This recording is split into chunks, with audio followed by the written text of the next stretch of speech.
right.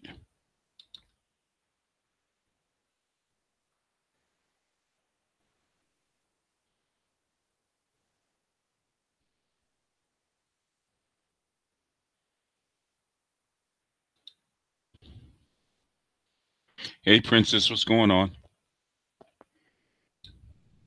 You gonna talk tonight, Princess? Or you just gonna hang back? Hey, Bridget, what's going on? Let me send this out.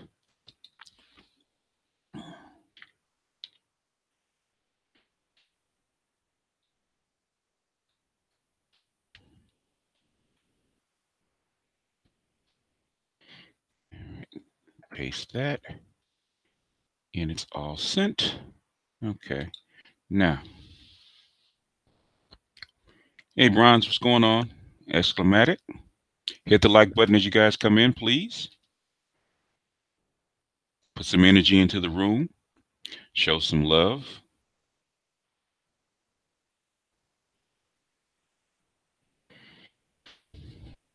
See the crowds gathering already.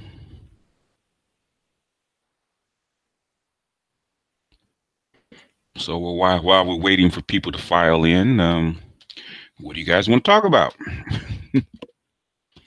While the grease is warming up.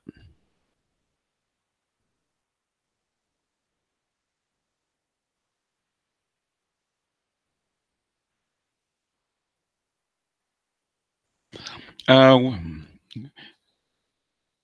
you get through your notes. Did the university start back again for you, Princess?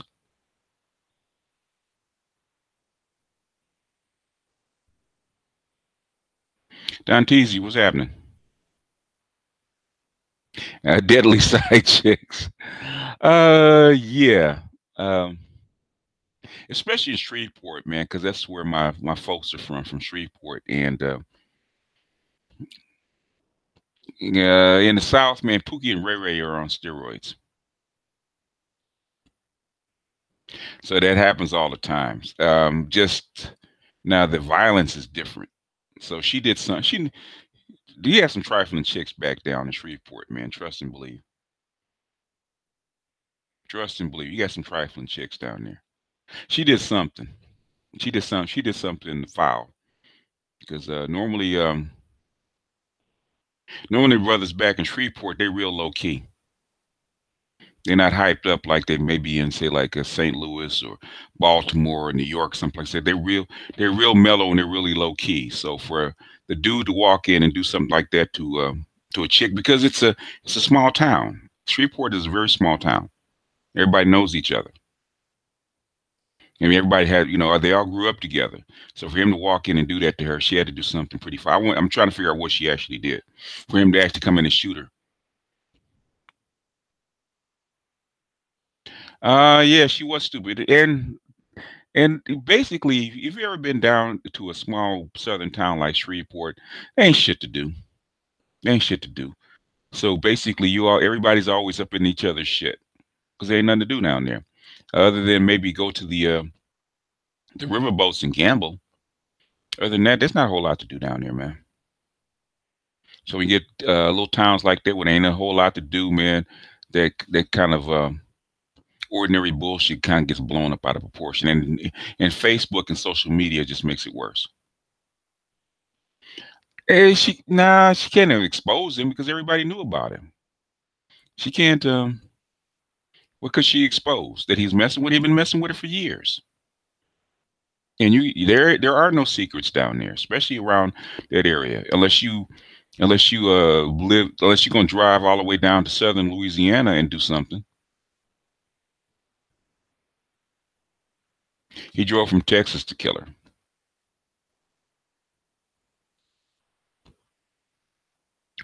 She probably wouldn't leave him alone. Everybody hit the likes.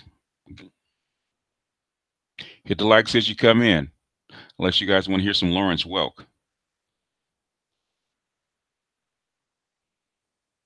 No, I don't have the. I don't even know what the Crackle app is.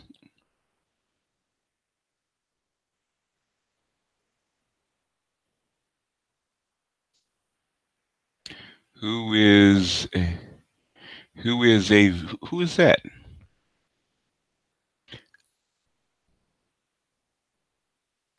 AVI. See, I don't know. You know who that is, Bronze.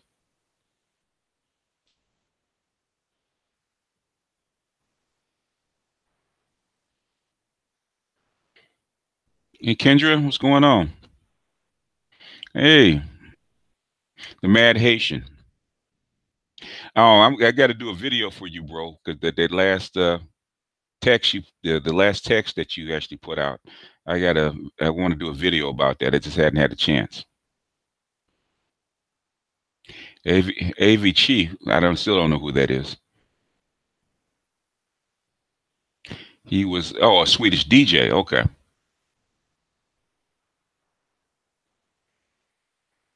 And what did he die of? The car accident? What? That's 28. It's kind of young.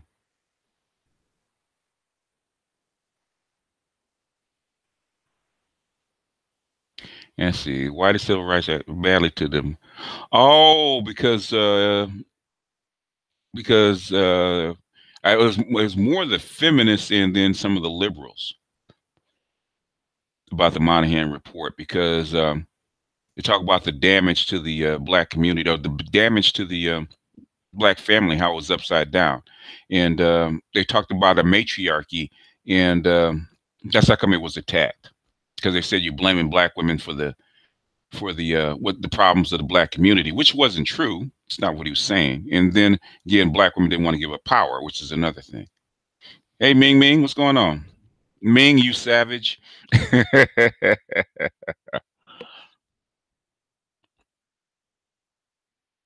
Gigi, what's happening? Char Willie, what's happening? Okay. Any questions while we're at it? While we're waiting for the room to get in.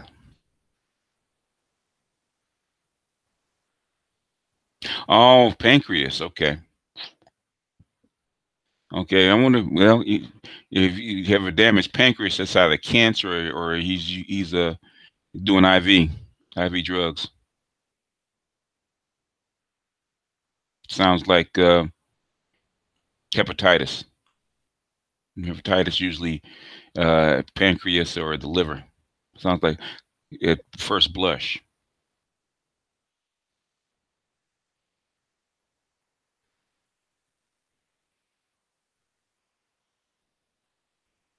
Uh, Violating the listening audience. I would Lawrence Welk. You're yeah. See, you're Haitian, so you guys can actually get down to that. Non-black Americans can get down to Lawrence Welk. Get the likes up, folks. Or if you're a hater, hit the thumbs down. Either way.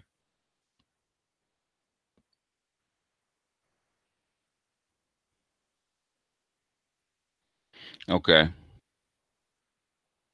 Yeah. Yeah. Yeah. A gallbladder remove. Yeah. He's kind of young for that, unless he grew up with it. He's kind of young for that. It sounds like um, there's all kind of stuff that can actually ruin your pancreas and your liver and stuff like that. Hepatitis. If you got hepatitis, I think it's hepatitis C. Or if you're doing mushrooms are can do it to you. So it depends. He's kind of yeah. For those kind of problems, he's really really young. When you get those kind of problems when you're like in your 80s.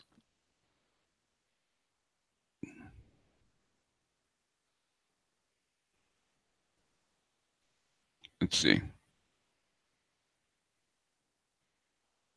Oh, you're in a cruel, sadistic mood. That's why they call you the abominable Haitian, the authoritarian abominable Haitian. So democracy is wasted on black folks, huh? Or Americans, period.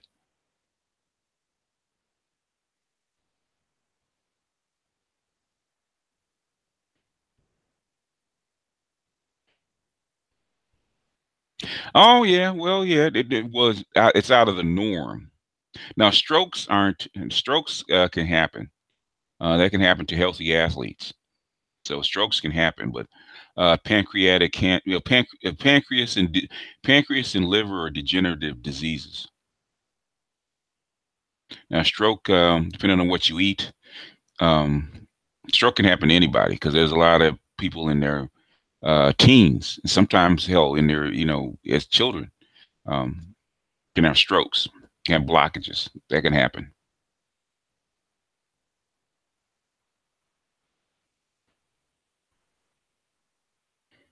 Yeah, well, celebrities live with that kind of lifestyle, so uh, yeah, can fuck up your liver, but your pancreas, there's different stuff that you can be on that can fuck up your pancreas because your pancreas is usually pretty solid.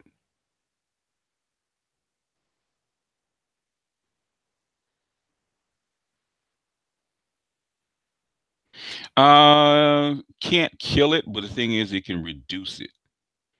There's certain foods that can reduce it. Uh, cancer doesn't. Cancer wants to be in a certain medium before it so it can grow. So now you always have cancer cells, is whether they grow and spread.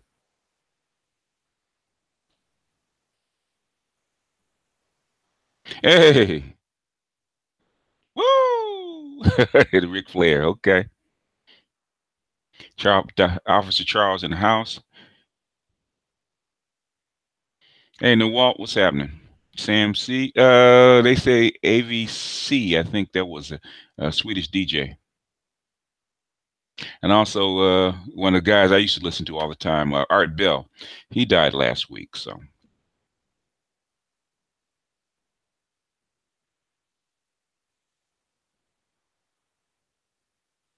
yeah, that's what we're gonna say. HPV or hepatitis, if I'm not mistaken.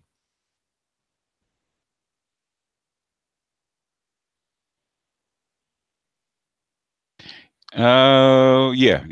America. Well, America is such a big country, so we are more and more detached from our electorate because it's so big and it's so complex that most people don't want to bother with it.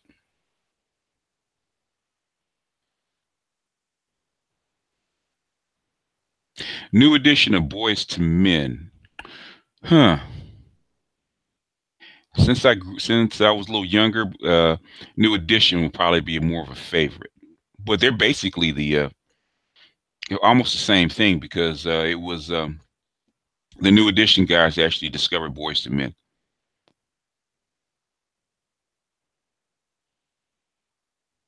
So they're on pretty much equal footing. But I probably prefer New Edition.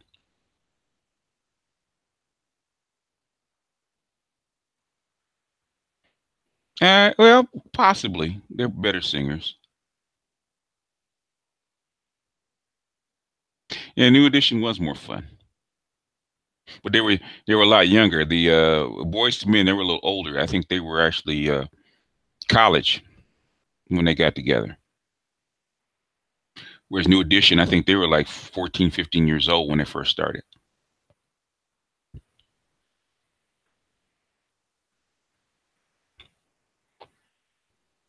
What's this travesty? Lack of participation. It's such a big country. That's the problem with America. It's such a big country, and they really are disengaged. And the bigger it gets, the more disengaged we get. Wendy Williams and Nene Leaks. Nene Leaks. Wendy Williams looks like a transvestite. You ain't supposed to laugh, Char. Sorry. You're supposed to be neutral. Actually, Wendy Williams was actually cuter when she was bigger and younger. I don't know Yes. what she's done to herself, but she was a big girl, but she was actually cute. And but she didn't like her body, so she lost all the weight and she had all these enhancements, and she looks like a caricature of herself. I saw some younger pictures of Wendy Williams when she was young, like and she's in her 20s. She was a big girl, but she was actually pretty. I was actually shocked compared to the Wendy Williams we see now. So her losing weight, I get that, but the what she's done to her face, she just doesn't look the same.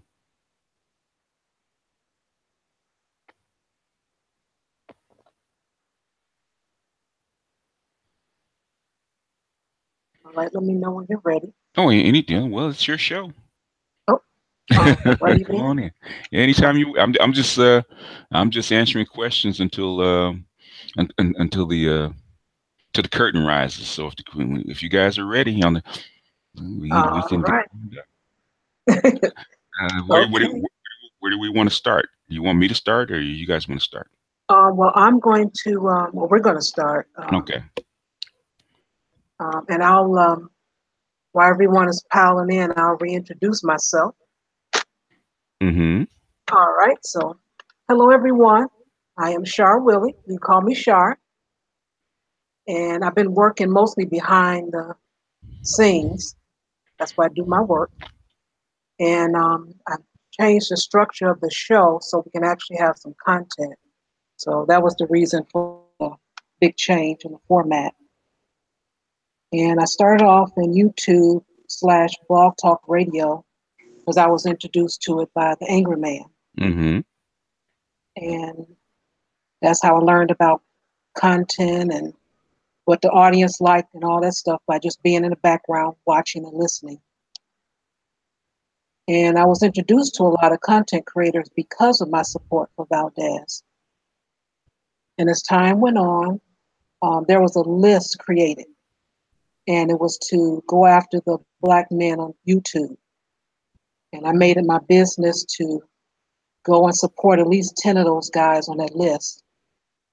And I gave my support financially. I donated my time, mod for them, and also kept them up to date on how things were going. And when all that was over with, I used to go back and peep on them when time permitted, just to let them know, hey, I'm out there, I'm supporting you, just not around as much.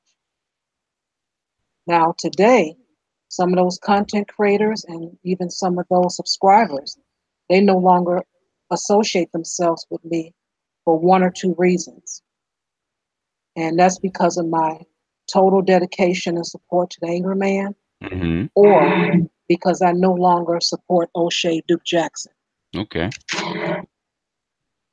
All right, so that's my introduction. And then for the format of this show, what I'm liking to do is 2 Fridays out of the month have a guest on, Okay. and the other two will be open topic. And I think that'll bring a little variety to the show and keep it interesting. Okay, and that'll bring me on to the topic of last week's guest, which was Mike Vincent. And now, what I do is I speak to each one of the guests that I invite to on the show. I Mm-hmm. talk to them on the telephone, and we go over what they want to discuss. We put it in order, and I look at, I kind of guesstimate how much time it would take to get through that subject. And if I see there's a little time left over, I said, what we can do is pull someone from the chat room and they'll finish up the show with us. Now, there was 4 points that was supposed to be discussed last Friday.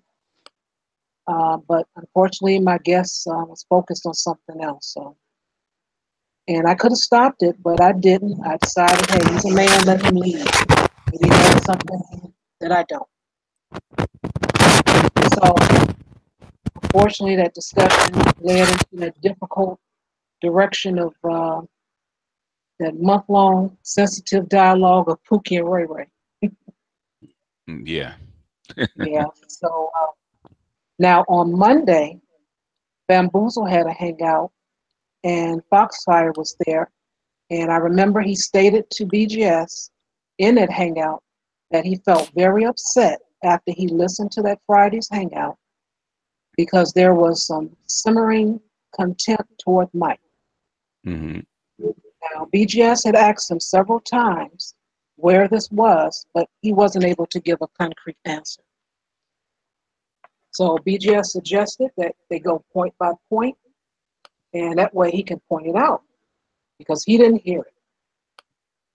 Now, after I heard how upset Foxfire was, and Mike was just sitting there quietly, I just went on decided that I'm going to do the same thing as well and go through that video. So I went through Friday's video twice. And I remember BGS did not see anything. He said he didn't see anything.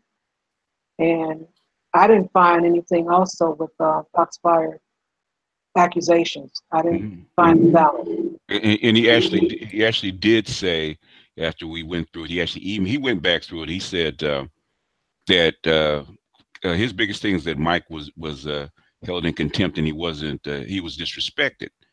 And Oh, I said that's how come I wanted him to go through it, because if I missed it as a moderator, it's my job, especially if there's a guest, to make sure that that doesn't happen. And yes. if me and Char miss that, then we need to stand corrected. You know, if you have that impression, but we need to know what it is and where it is. And I always, not to interrupt you, Char, Go but ahead. I always, I always say this channel is not for men. Okay, this channel is for women to, over time, is to get in touch with who they really are, get to know themselves, and get to be a better women. And that's the whole point of this whole channel. It's not for men's entertainment. And sometimes guys get this mistaken because because BGS is in front of it, but the four women is exactly that. It's for women, you know, because at the end of the day, what I hope that men want, black men want, is the same thing that I want, and hopefully the same thing women want, is to have better women. And the only way you can do that is if women can actually be honest with you and be honest with themselves, so that we can find if there's errors or something that needs to be corrected. And I do believe that Mike was on here so that he could explain to him what a educated lame or a technocrat or whatever other kind of guys, the classic guy this is, and explain to women so that the women would have a better understanding of who and what an educated lame or the class of men is. And they didn't quite go that way. If I'm getting the whole reason Mike was on correct, Char. Okay. I wrote it down because it's easy for me to get thrown off. So I just Mhm. have to finish reading. And Okay. I think the answer is in there for you. Okay. Okay. So I left off at Hmm. we both didn't find Foxfire's claim to be valid. Right. I even sent BGS to show notes. Hmm. And now I do know BGS said he did not, he did see where Mike went off topic. Hmm. So that has been proven. Now, if anyone goes back and listen to Friday night, they will see that I did attempt to go to point two, Hmm. and but it failed. It didn't work out, but I did try. Hmm. Now, when I went back to listen to the accusations of Foxfire, he was Hmm. very upset, and he believed what he believed. And he said that he watched and he listened to that hangout at least 3 times Hmm. while he was speaking to you, BGS, on Monday. And Hmm. I have that to play. Just a regular dude. And I guess the thing, and watching the BGS for Women hangout, the thing that made me kind of upset was the fact that it seemed like there was just this simmering contempt for guys like Mike. I mean, nobody was overtly rude, but it was just like the attitude was like, nigga, why are you coming to us with these complaints? So there he said he watched it. Hmm. And second time. But I've never been as angry as I have been at listening to that hangout right there. Which one? The one with Mike. Yeah. The one with Mike, because there was just this simmering undercurrent of contempt for him. That's the second time he said he was listening. Hmm. If you want, I think that's my biggest problem. I'm actually curious after having watched and heard what's the perspective of some of these women. I'm not sold on the fact that they actually want a productive community. And that's the third time he said he watched. Hmm. So after listening to that, going through the video and not finding his accusation, I'm now going to dub him as false fire because the information he gave was false. Now, Wednesday on that mic test, he stated in the chat room that he's going to go back and listen to the show in its total with some guys that contacted him. So that states that he didn't listen to it in total, but actually he could not have listened to that at all because BGS asked him several times, where was this? Can you give me an idea? And he had nothing. He actually had nothing. So what ended up happening is he was listening to hearsay. And we all know how hearsay is. Somebody's going to add something and someone's going to take it away. And that's exactly what he did. And then people interpret things differently. Now, I don't have an evil spirit to throw my brothers under the bus. And I truly believe that I treated Mike fairly. He said he was. No, Mike said he was treated fairly. Now, if Mike did think something different, you can come to me. I have no problem with that. And I'll give him an apology. No, well, I did ask. I asked Mike straight up, were you disrespected? He said no. I said, were you treated fairly? He said yes. Now, if I don't know if Foxfire is his representative or not, but he sure did say that he was upset and he heard what he heard, and Mike felt the same. Yeah, they felt they were disagreed with. They were disagreed with, and I keep telling you that I keep telling them that the channel is not for you to come over and be agreed with. Okay, it's for you to hear what women truly think and for them to be honest, which they were. And then I played at the very end where everybody thanked Mike for coming and said goodbye to Mike. And I said, does that sound like a group of women that had contempt or disrespect for Mike? And Foxfire had to say no, because I played at the very end when Mike was signing off. Where everybody laughed and joked and thanked Mike for coming on and thanked Mike for being there and for being a good sport and for him having a good night. And I said, does that sound like contempt? He said no. Well, unfortunately, he started a false fire. It was not good. And as far as with the behavior, we don't tolerate that with women. You see what happened to Rose Marie. You can't come here and say little things in the chat room. And when you asked about it, I don't know what you're talking about. I didn't mean that. I got to go. We don't tolerate that. We have patience for it because we understand there are women that act that way. But the behavior of a man, we don't tolerate that here. So I'm done with my speech. And we'll move right on to the next person. Okay. Thank you. I'll go next. So, Shar basically explained my issue with Friday. It was that it just didn't go as expected. But as for Monday and every, I guess, live stream or hangout that happened after Monday, I just want to say that there is a difference between people not agreeing and somebody being disrespected. Just because you disagree with somebody does not mean that you're disrespectful. I can actually point out comments in the hangout from Friday where there were men in the comment section who might not have agreed with what the ladies on the panel had to say, but I wouldn't say that they had contempt for us or that they disrespected us or anything. They just stated their opinion and went about their business. But for some reason, when some of the women on the panel had, a disagreement with Mike here or there, we were accused of having contempt for him We were accused of being disrespectful towards him. We were accused of cooking him.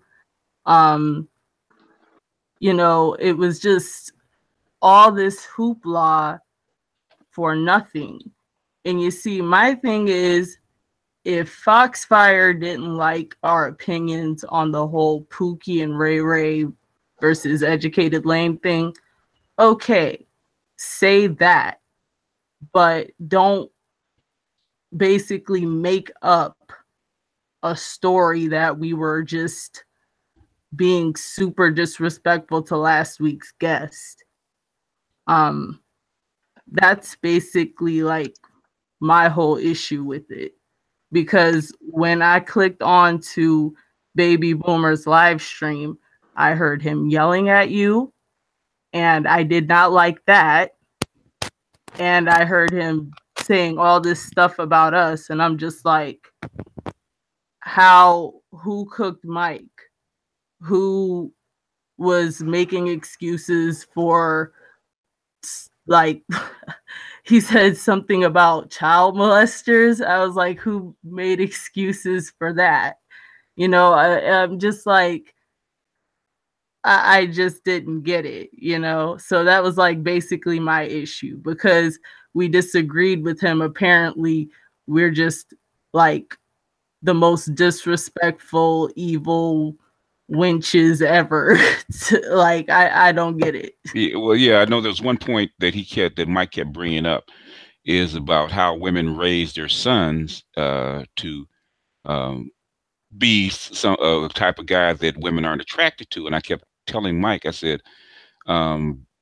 that's a separate issue. I said, I don't think it belongs in this particular conversation. I said, that's a separate issue. I said, maybe we should do that at a different time. But he kept going back to that, going back to women picking men that were unproductive. I said, but Mike, I said, that's a separate issue. You're supposed to be here explaining about who educated lames are and how they help the community in the way they see the world. It wasn't supposed to be about complaining about the You know what? Yeah, go ahead. I hate to interject because I know it's not my turn, but I will actually literally forget like a black hole, because you're bringing up something that was on my list of things that vex me, because you all know I wasn't even here present Friday Jump until in. the ass end of it, and I was 2 sheets to the wind by then. But anyway, Only two. only two. Okay, Only two. two. Okay, we didn't get to three, but we only two. Huh? So I can't do it like I used to. All right, babe. Yeah. Just two. I was gonna say something else, but let me think. Well, let me get in her point, and then okay. The point is, because I'm only jumping in because you're touching on it now, and it might not get touched on again because it's so small and subtle yet important. That part of the conversation you were having, you're right. He kept trying to bring in how Black women don't care about their community or their children, and those are two separate issues from what transpired on Friday and what his overall gripe is. The problem that I have is that in his mind, he's drawing a line from the issue to the women that are over here on this channel talking every week. Which means that either A, he's not listening, 2, he thinks very poorly of us as individuals here tonight, or 3, he thinks poorly about women, period. I have an issue with that because in my mind, it's phony kicking it. We sit over here, we share pleasantries, we talk to one another, we dialogue on subjects 1, 2, 3 levels deep. We shoot the willy bobos and all that other bullshit. But as soon as the opportunity arose for you to then try to take us down as if we were in the line of fire, you took it. And I want to know why. Why would you take that? Because no woman over here has ever made it appear to be, or alluded to, or are doing it currently in their life, disrespecting our Black community and our children, and most importantly, our men. Most of us are actually married, widowed, divorced, whatever, kids in college. I'm raising 2 Black boys, and you guys already know what I do with them on a daily basis. We went to jiu-jitsu today. So I was personally offended because I've worked very fucking hard to be called a unicorn, considering where I fucking came from. And then you gonna sit over here drunk as hell, because clearly you had to be drunk, and sit up there and then in 15 minutes, 20 minutes in that little dialogue try to knock down everything we've worked for. Unwarranted and unsolicited and based off a fucking lie. That's where I have an issue. Okay. Right. I can't wait till your turn then. Yeah, I was offended too because uh it took a lot of work, and basically we've held hands, we fought, we've disagreed, we've bit each other, literally, you know, uh and we've made progress, one inch at a time. So to throw out a whole year of progress just because you have a general, I don't think it was towards you guys. I think it was just a general gripe and a general frustration that he had. I don't think it was aimed at you guys in particular. He had frustrations that he needed to get out, and this was a good place to dump it. You know, which I disagree with, and I always say that I tell the guys that the women's channel is not a place where you come dump your frustrations. Okay, about women. I said you have a whole 8 hours to dump that on the men's channel. I said, and that's fair game. I let that go because it's fair game. But I said the women, this channel is not here for you to come dump your frustrations about women. I say that clearly, and I defend that. And a lot of guys get pissed off about it, but I hold to that.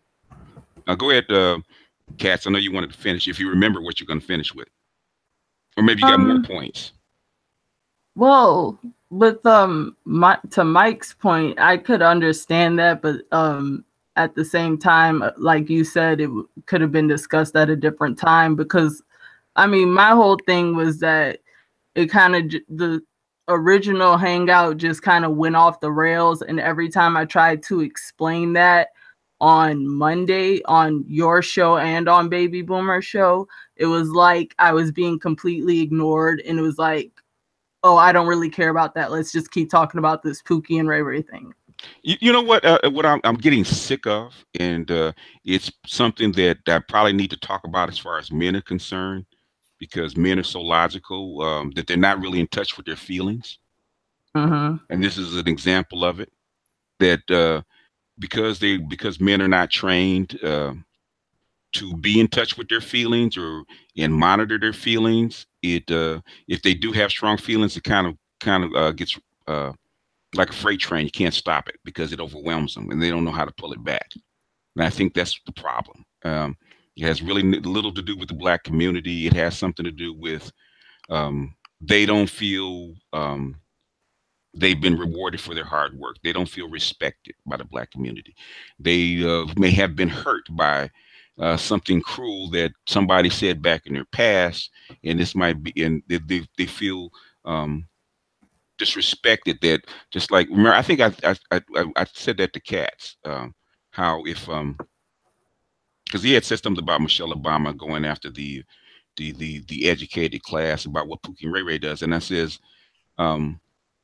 that's just like the oldest child getting blamed for what the smallest child does. I said it is what it is. It doesn't mean that you did it. It doesn't mean that Pookie and Ray Ray gets a pass. They don't give it a fucking pass. They go to fucking jail. A third of them have records. That's not a pass. They get hunted by police. That's not a pass. You know, if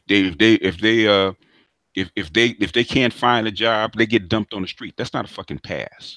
Pookie and Ray Ray does not get a pass. Okay, they don't get a pass. So saying that that Pookie and Ray Ray glorified bullshit. Yeah, that was the point I was trying to make last week too, was that Black men in general get targeted, whether they're like super wealthy or super poor. But I think that kind of got lost in the sauce when everybody was like, trying to get their points across. And as for I remember the speech that Mike was actually talking about, where President Obama went and talked at a graduation. I think it was Morehouse, where he told the graduating class to be better fathers to their children. And there were actually a lot of people who said that was a very inappropriate speech for a college graduation. So it wasn't like people weren't criticizing Obama for that. Just saying. Yeah, what I'm saying, like I told Mike, I said it wasn't Jay-Z up there on the podium saying that. It was his own class of people. Though he's an educated lame talking to other educated lames. Mm-hmm. Why are you down on the other side saying Pookie and Ray Ray did it? Okay. They hadn't. Pookie and Ray Ray very seldom say anything about education. In fact, the biggest complaint they have, and I know it's the biggest complaint they have because I've heard it, I've been through it myself, is that their class of women, it's the educated women that they're complaining about. It's not big booty Brenda or big ass Keisha. Mm-hmm. It's Simone and Ashley that have gone to college with them that are actually on their asses and telling them that they need to be better fathers and whatnot. It's not even the vast majority of women. They're having a problem with their own class of women, and that frustration is kicking back on us, and which is basically the whole gender war. For the most part, it's not really fought by the regular folks; it's by the upper class of black folks going back and forth. Mm. But anyway, yeah, this is your show. Any more thoughts that you have? That was all I had. Right? Okay. Well, I would like to go. Yeah. So The oil I is hot. too was, Or the oil is hot. Go ahead and cook. I was incredibly offended as well, and I'll explain it as such. So he is sitting there and on the other show talking about the fact that he, as whatever he classifies himself as, an educated lame, technocrat, classic man, whatever, he's not creating the problems in the black community, and yet those problems are being dumped at his feet and shoved on him, and he's being blamed for them. And why doesn't he fix them, even though he hasn't created the problem? Okay, well, he was on a panel with a bunch of women, as Ming stated, many of which whom are married, certainly who didn't have a whole bunch of children out of wedlock, running on welfare, so on and so forth, picking the wrong men. Mm-hmm. We picked the right men. We've done all the things that we're supposed to do, Mm-hmm. quote unquote. But yet he's decided, even though we aren't the women that you're talking about, you're going to come and dump the problems Mm-hmm. of all those women out there who are doing all these things and say, well, you know what? You want to address other things that maybe are specific to you people who aren't running around and having babies every 5 seconds, et cetera, et cetera, et cetera. That's where your interest lays, and you just want to kind of clarify a point, and yet you know what? Therefore, we don't care about the black community. Therefore, we don't want to fix the black community. So to me, it's incredibly hypocritical because at the end of the day, if you're going to sit there and say, well, you didn't create the problem, so how dare we sit there and dump the problem at your feet and say, why aren't you talking every day about fixing it? Why aren't you getting in there and fixing it? Then how dare you come to us, those of us who aren't creating the problem, and you know that from listening to panels week after week, and say, well, you know what? If every single conversation you have isn't on this giant macro and micro level about trying to fix the community and fix all the people who are broken in the community, then you don't care about the community. Well, doesn't again that just it touches me as so hypocritical and it touches me as so wrong.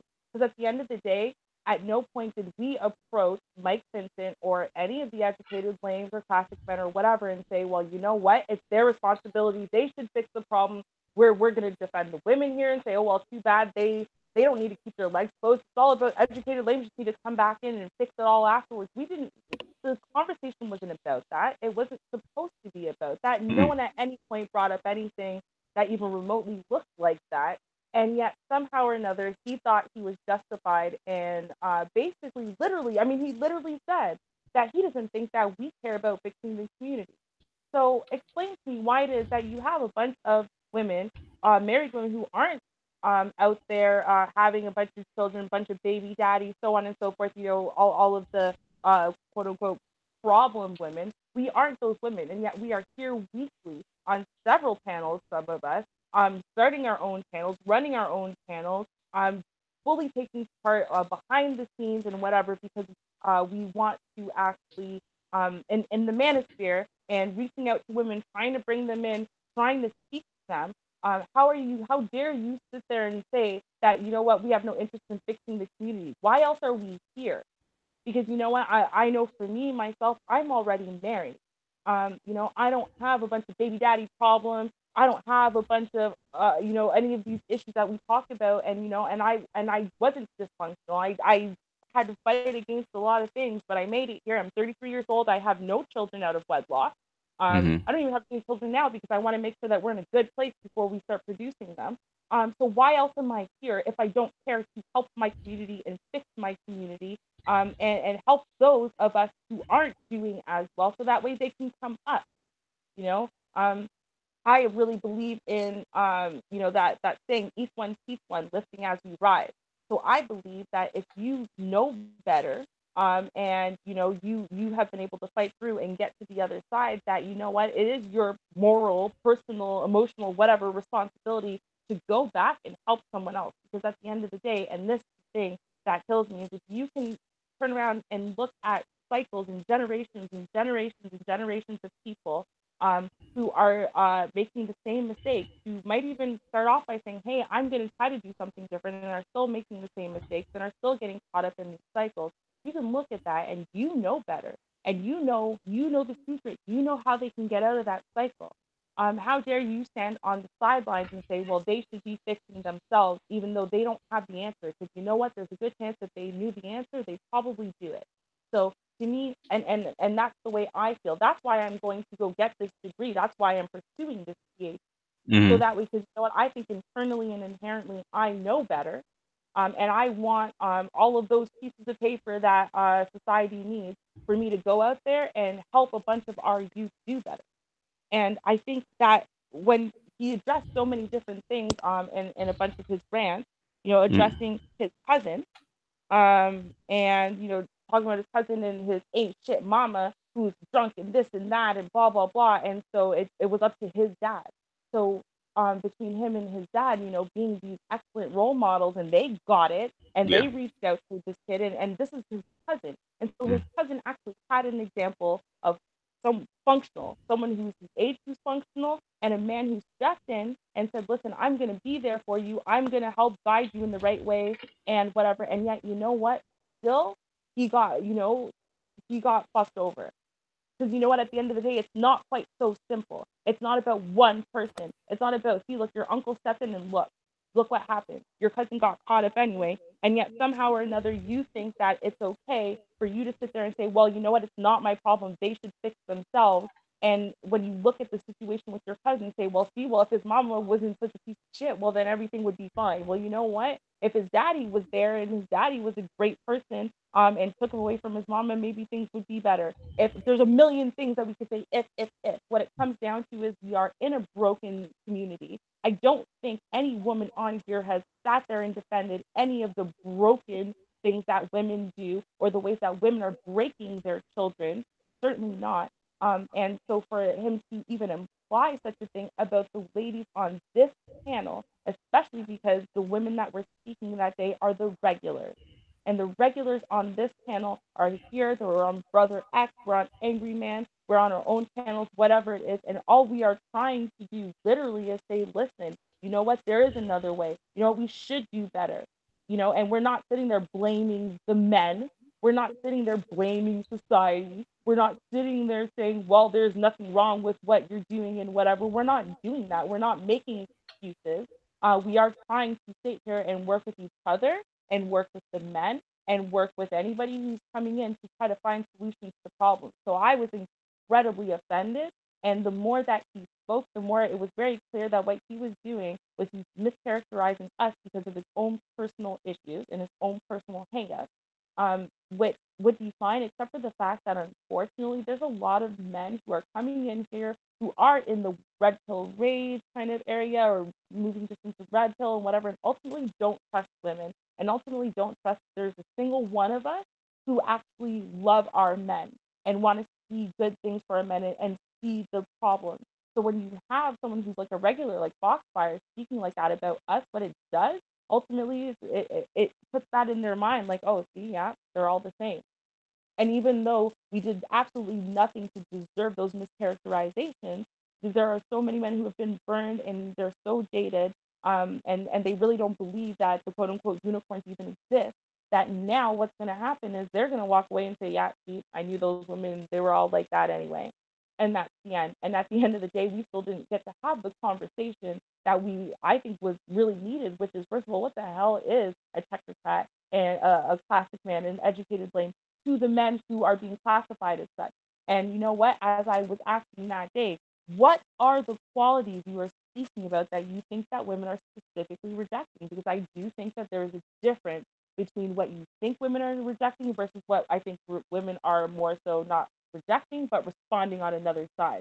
And I think it's such an important discussion. But if we're going to keep getting mired in, at the end of the day, these hot shots and these ad hominem attacks and just always derailing conversations because, hey, I'm mad because my daddy ain't shit, because my mom ain't shit, because women ain't shit, because men ain't shit. How are we ever going to get anywhere? And ultimately, I think at the end of the day, people who want to derail conversations and to continually go down that path, if I were to do that, I get into a panel and it has BTS, it has Brother X, it has Cerulean, it has Angry Man, and I'm going to turn around and say, see, all men ain't shit. Even though I'm talking to a bunch of men who are sitting there and giving me nothing but respect and are actually coming with logic and actually coming with reason and actually coming with a care, an underlying care for the community. If that's what I'm doing, then the way I see it, that's the type of person who doesn't care about the community and doesn't really want to fix the problem. So the way that I see that when you're looking at it the reverse is that at the end of the day, Foxfire is not at a place where he wants to fix the community. He's at the place where he still wants to place blame and be mad, and that's not something that's going to help us overall. Is that it? That's really okay. Mm-hmm. Wow. Okay. Okay. I told you it feels shorter when you don't disagree with me. I swear. Well, hey, we're in total agreement right now, so you know, It feels shorter, right? well, hell, Yeah, hell, let's talk. you've heard me. I've been taking swings for you guys, man, for the last week. No, it's true. And you know what? Okay, Honestly, so to be honest with you, sorry, just one more quick thing because I see that and I appreciate that. I saw that and appreciated that with from Angry Man.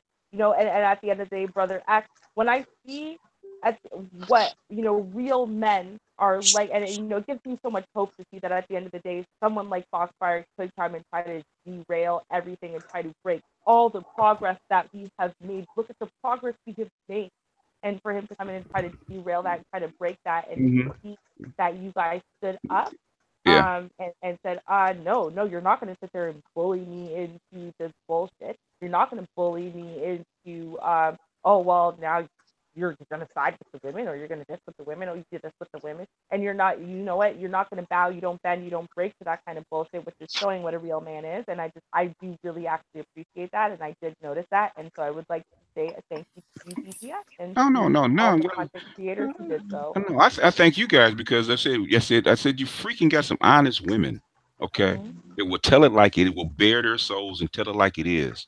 And Mm-hmm. if you can't handle it because you want the women to actually bow down and supplicate, it's not gonna happen. Not on my watch.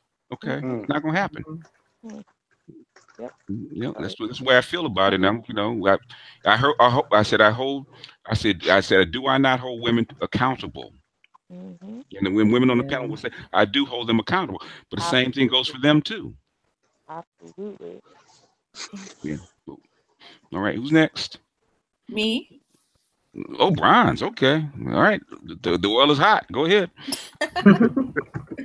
So I got around to listening to Baby Boomer's hangout that he posted of the hacked hangout yesterday. I didn't even know he was hacked.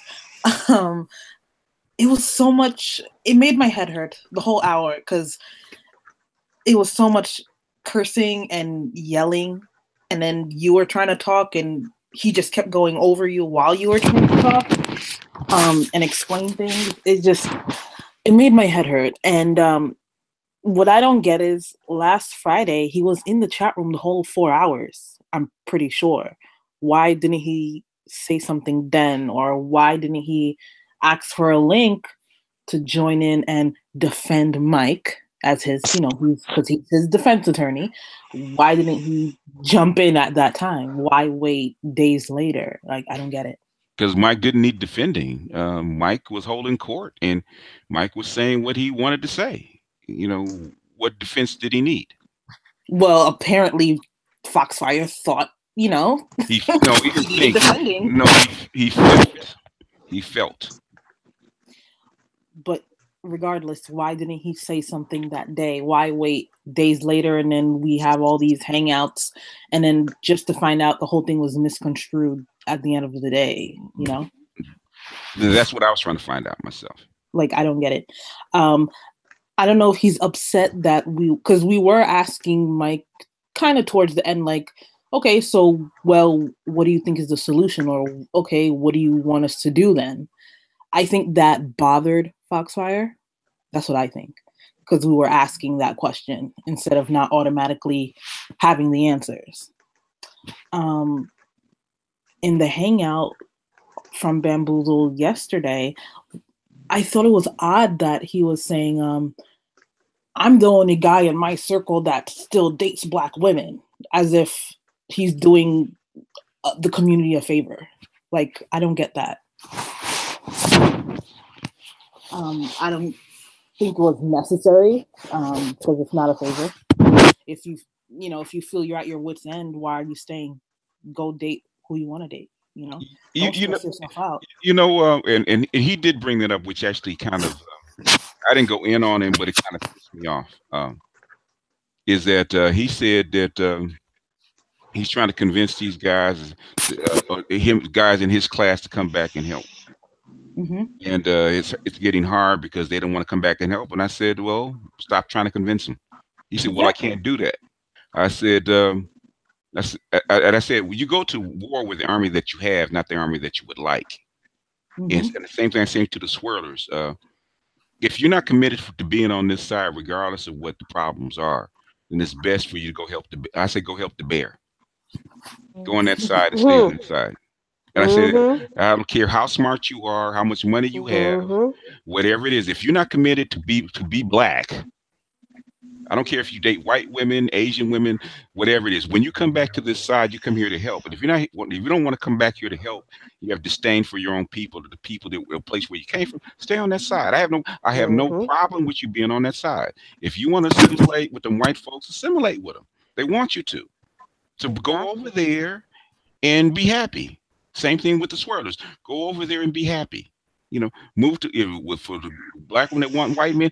Move to Montana where ain't nothing but white men. You can't, so you can't date anything but white men, and go over there and be happy. So to hold that over women's head, hold that over people like my heads to say that we're not gonna come back to the other side because I can't. No. Basically, I didn't say it because I respect Foxfire. If I didn't respect them, I said, man, fuck you. Take you and your kind and all them other motherfuckers, technocrats that are talented, whatever you want to call them, and go on the other side, find you whatever kind of women you want to stay there. I still would have said it anyway. I said we will, I said eventually somebody will rise up and figure it out. And maybe just maybe, if it gets bad enough, everybody will hold hands and figure this shit out without you. Because at the end of the day, you're not doing very much good if you're reluctant to come back and do something. I said, well, we get respect to come back, coming down to the community. I said, go down to the fucking school board, change the curriculum, go down to City Hall, where you actually gonna do, because that's where we need you. We don't need you down there in the fucking classrooms because we can go there, but we need you on Capitol Hill. We need the classroom. We need you on the school board, where you can use that education, where that PhD does mean something. Go there. You don't have to come down and hold hands with Big Booty Brenda. Stop being upset because you like her and she doesn't want to. You can't run through women like Pookie and Ray Ray does. In fact, you do, because men can tell you that those guys in the frats run through women just as much as Pookie and Ray Ray do. Yes, they do. Absolutely, 100%. But it sounds like he hasn't had much success, because one thing that struck me as odd is when he said the AKAs and the deltas wasn't about shit, because me and him laughed about it. They gave him the flux as it pertains to dating. Mm-hmm. And they're just as educated. They're just as educated as anybody else. Mm-hmm. And therein lies the issue. Mm-hmm. They want a certain type of woman that doesn't want them, and instead of changing themselves, they'll prefer to take on the challenge of changing the world. Mm-hmm. So basically, the stuff, I've tried to explain to them in another hand. In fact, me and Ram tried to explain to them, okay, you have classes of women, okay? And if you're in the upper class, you can't get those kind of women. You can't roll back down to the quote unquote lower class of women and expect them just to invite you with open arms. It don't work that way, okay? The women from their neighborhood that like those kind of guys, and those guys have a hierarchy within their own community. Same thing with the man. Just because you're educated, lame, if you're not a masters of the universe, you don't get the same privileges. Okay. So you can't come back down and get Pookie and Ray Ray's women because you have an education. It doesn't work that way. Me and Ram try to tell them that. It doesn't, it's not a hierarchy where you just get the next women in line. It doesn't work that way. Women, Exactly. I say women are not participation trophies. They're human beings. Just like you like Mhm. what you like, they like what they like. So Mhm. you need to understand who they are and how they operate, which is basically when I talk about women, it's not about to complain about women. It's to teach you how what they think and how they operate, so that if you want to engage with them and you want to be successful with them, then you will know you have a blueprint to actually do that. But they're not uh, trophies that you can come down and complain acclaim when you get your diploma or you have a paycheck. It doesn't work that way. Well, and if I could just add one thing, Go ahead. little thing. Of course, I was done. But the thing is that when you look at, so there's, we are socialized, and the social norm is that, to be a man and to be the greatest and to be on top is about how much money you make and, what kind of house you can buy and what career you have. That's a social construct that, is relatively recent. Whereas in as far as the way that we see, that underlying biological imperative that we have had built into us is about, what normally is the most attractive male to us, and the top of the game or whatever is the alpha male. And 10,000 years ago, you could act like an alpha male, whatever, if you were an alpha male. There was that hierarchy there, and the alphas were the ones who hunt and who caught the most, food, and were the strongest, were the most reliable, and et cetera, et cetera. And they're the ones who had the most confidence. They're the ones who walked around with the most swag. They're the ones who had that inner underlying thing. So at the end of the day, as much as you would like everyone to just conform to the social norm that says, because you thought that, well, if you just got this piece of paper, and a career that has a flashy title and some money, that, oh well, in that case that means that now I'm at the top of the food chain. You're still missing the fact that there is still an underlying biological imperative that we have. Whereas in, it's the same thing. It doesn't matter how anything she is. She could be a terrible person. She could be the type of person you know for sure she lit her last ex-boyfriend on fire. But if she's a 10, you're gonna want her. There's an underlying biological imperative here that overrides social norms, that overrides common sense and reasoning. And what really bothers me at the end of the day, I was speaking to Vic. I hope that she makes it here today. And I was speaking to Vic earlier because what she was saying is she's not a select one. She was the woman who was never selected. And despite the fact that she totally would have went for that guy, she never wanted the alpha guy. She never wanted the guy who was the flashiest or the one who had the smooth moves and whatever. I was similar to that. I like the educated blame type guy. I like the guy who's a little less smooth and a little less polished and shiny. He just comes to me with, again, some humor, some intelligence. I like that type of approach. And so she Mm-hmm. was saying at the end of the day, the problem was is that the men that she liked, these educated lames, these ones who got the careers and whatever, they overlooked her. They Mm-hmm. didn't notice her. Mm-hmm. And so, we're missing a whole entire part of this conversation where at Mm-hmm. the end of the day, again, instead of wanting to date within their pool, instead of wanting to date with the beautiful women, Vix is a beautiful woman, but, Mm-hmm. she's not Big Booty Brenda. She's not that chick that you grew up Because admiring and wishing you could get because her. because big what okay, this is the bottom line they don't talk about, because big booty Brenda is easy. Mm-hmm. She's Exactly. easy. Exactly. And she's easy, and they want access to her just like everybody else, Right. even though even though Exactly. even though that she's not in their pool. Mm-hmm. And more importantly, they don't want just access to her, but they want first dibs. One They first want to dibs be the choice over over Pookie, over over Ray Ray. Mm-hmm. Yep. Because they Yeah. thought that they would be able to go get that degree, walk back in to Mm-hmm. their old high school, whatever, basically, and all these people would be like, oh my God, look at that piece of paper he's holding. Yeah. Look at that career he has. Well, now he's the man. Cinderella at the ball. Yeah, Cinderella at the Right. ball. It's Yeah. some bullshit. Like, Yeah. at the end of the day, what you were supposed to do, when people told you, well, all you got to do, just wait until college and you'll see, what they meant was, instead of living in this teeny tiny fishbowl of 100 people, Mm-hmm. you are going to go out there, Yeah. and not only are you going to meet more people who are like you, Mm-hmm. so your actual pool gets bigger, but you're going to develop social skills because you're going to go out, you're going to socialize, you're going to Mm-hmm. get shot down 100 times to get one phone number, et cetera, the way everyone else did 10 years ago. Yeah, in fact, I had a conversation with. Go ahead. One point, real quick, Kendra, and then you're next. I had a conversation with Don Calypso about this, and he's talking about his kind, and I said, your kind, or educated lames, is because he embraces educated lames. I said, Mhm. stop embracing your awkwardness. Become a balanced and whole man. That's what you're supposed to do in the first place. Right. What happens is a lot of guys get so comfortable in that awkwardness, it becomes like a part of them instead of something to grow out of. Okay, I Mhm. don't hit the gym because I'm an educated lame. I don't learn to be funny because I'm an educated lame. I don't learn to dance because I'm an educated lame. I don't learn to be. I'm afraid to actually be rejected, which is what rejected because I'm educated lame. So you stay in that shell instead of becoming a complete man and growing out of that. And I was actually Exactly. going to do a video on that because it touched on something that as a Gnostic, being a Gnostic is about being a whole person. Mhm. So in other words, just like Pookie and Ray Ray needs to be more educated and be more knowledgeable and be more worldly. Same thing with educated layman. You have to be more balanced. You have to be more sociable. You have to be all this stuff that you miss that you didn't get in high school and college. You're supposed to go back and get this, not let it die. Right. Yeah. Anyway, I still have to do that video for Don Calypso. But And if I could just 'cause- add, that go ahead. explains exactly why it is that so many of the women here who are married, who have been married, whatever, what have they said? Who's your husband? Oh, he's a reformed Ray Ray. He's an educated lame that was a Ray Ray, because they went and found that balance, and that is the balance that is so attractive, because you've got the intelligence, you've got that drive, you've got that power, you have all of this knowledge, and you decided, hey, you know what, I can put this to better use in a more legit way.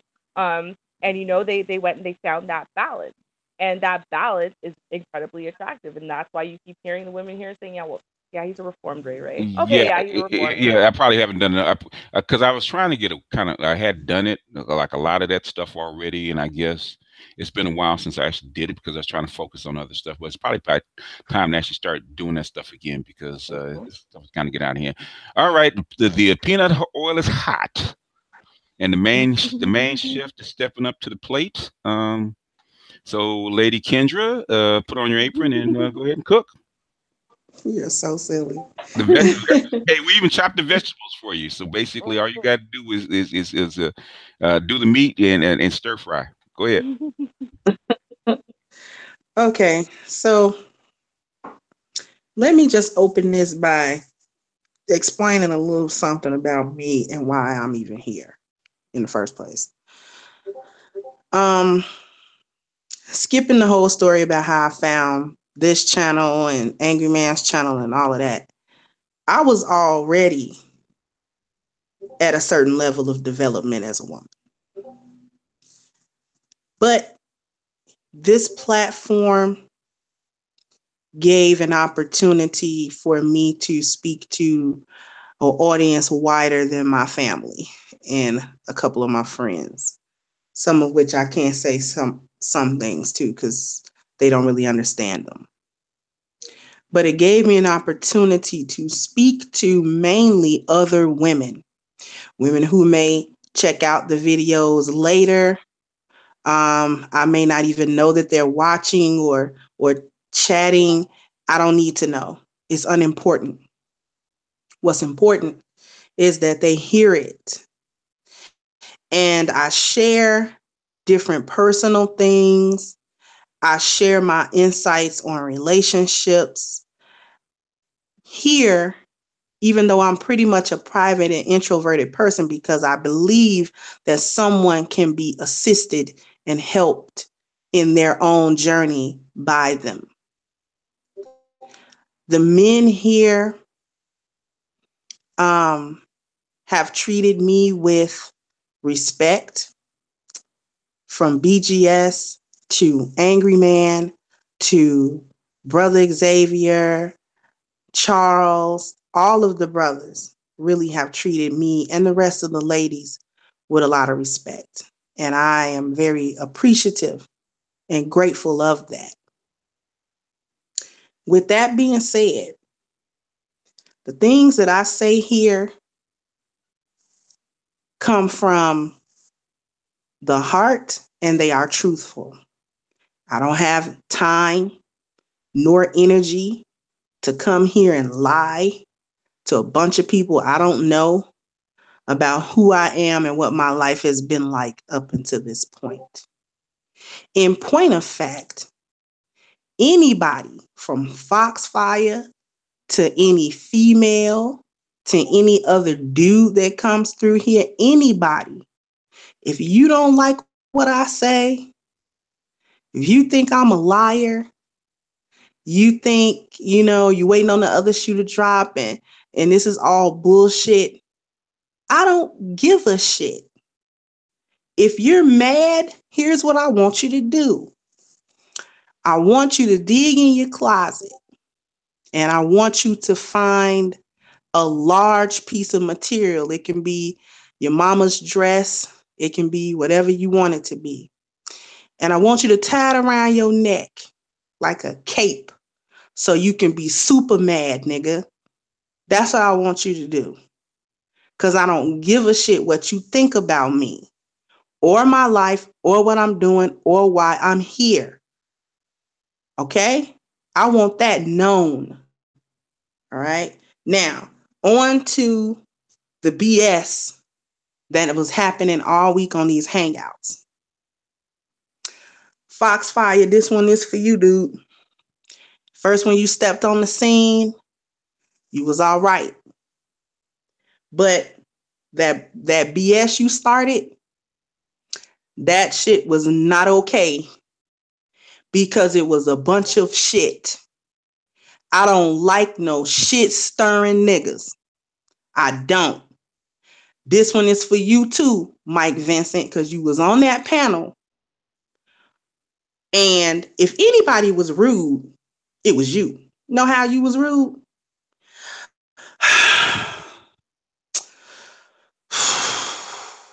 When somebody's talking, that shit is rude as hell. Mm-hmm. You don't get to win and all of that shit when somebody's talking just because you don't like what's being said. It's passive aggressive. It is passive aggressive. Mm-hmm. Then you must have told Foxfire something because you had a dude fighting your whole battle for you on Bamboozle's hangout. You were sitting there quiet as a church mouse while Foxfire went in on whatever, tangent he was going on, saying things like, we have a simmering undercurrent of contempt, and things like, Mike has been pilloried. And if you don't know what pillories are an old European torture device where they would put someone in the town center and they would lash them to it, and then they would lash that person. That's a pillory. Okay, so we were torturing him in essence and whipping him, whipping post. You told Foxfire something because he came out like a lion, okay? Saying that he had watched the show, and I knew that he was in the chat, but I doubt he really watched it or listened because you sent him off on a blank mission, dude. Foxfire, you should have known better than that. Let some dude put a battery in your back to get on a hangout and talk shit. All right? What I didn't like about that kind of stuff is you eventually apologized to me personally, but this ain't about that.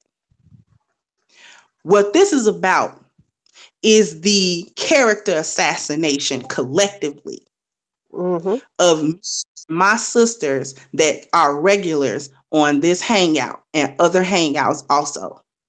Our tune has not changed. Whether you agree with what we say, whether we get into a heated argument or debate or whatever we may do, we've been consistent. That's the one thing that can be said. We've been consistent with what we've thought and how we've expressed it.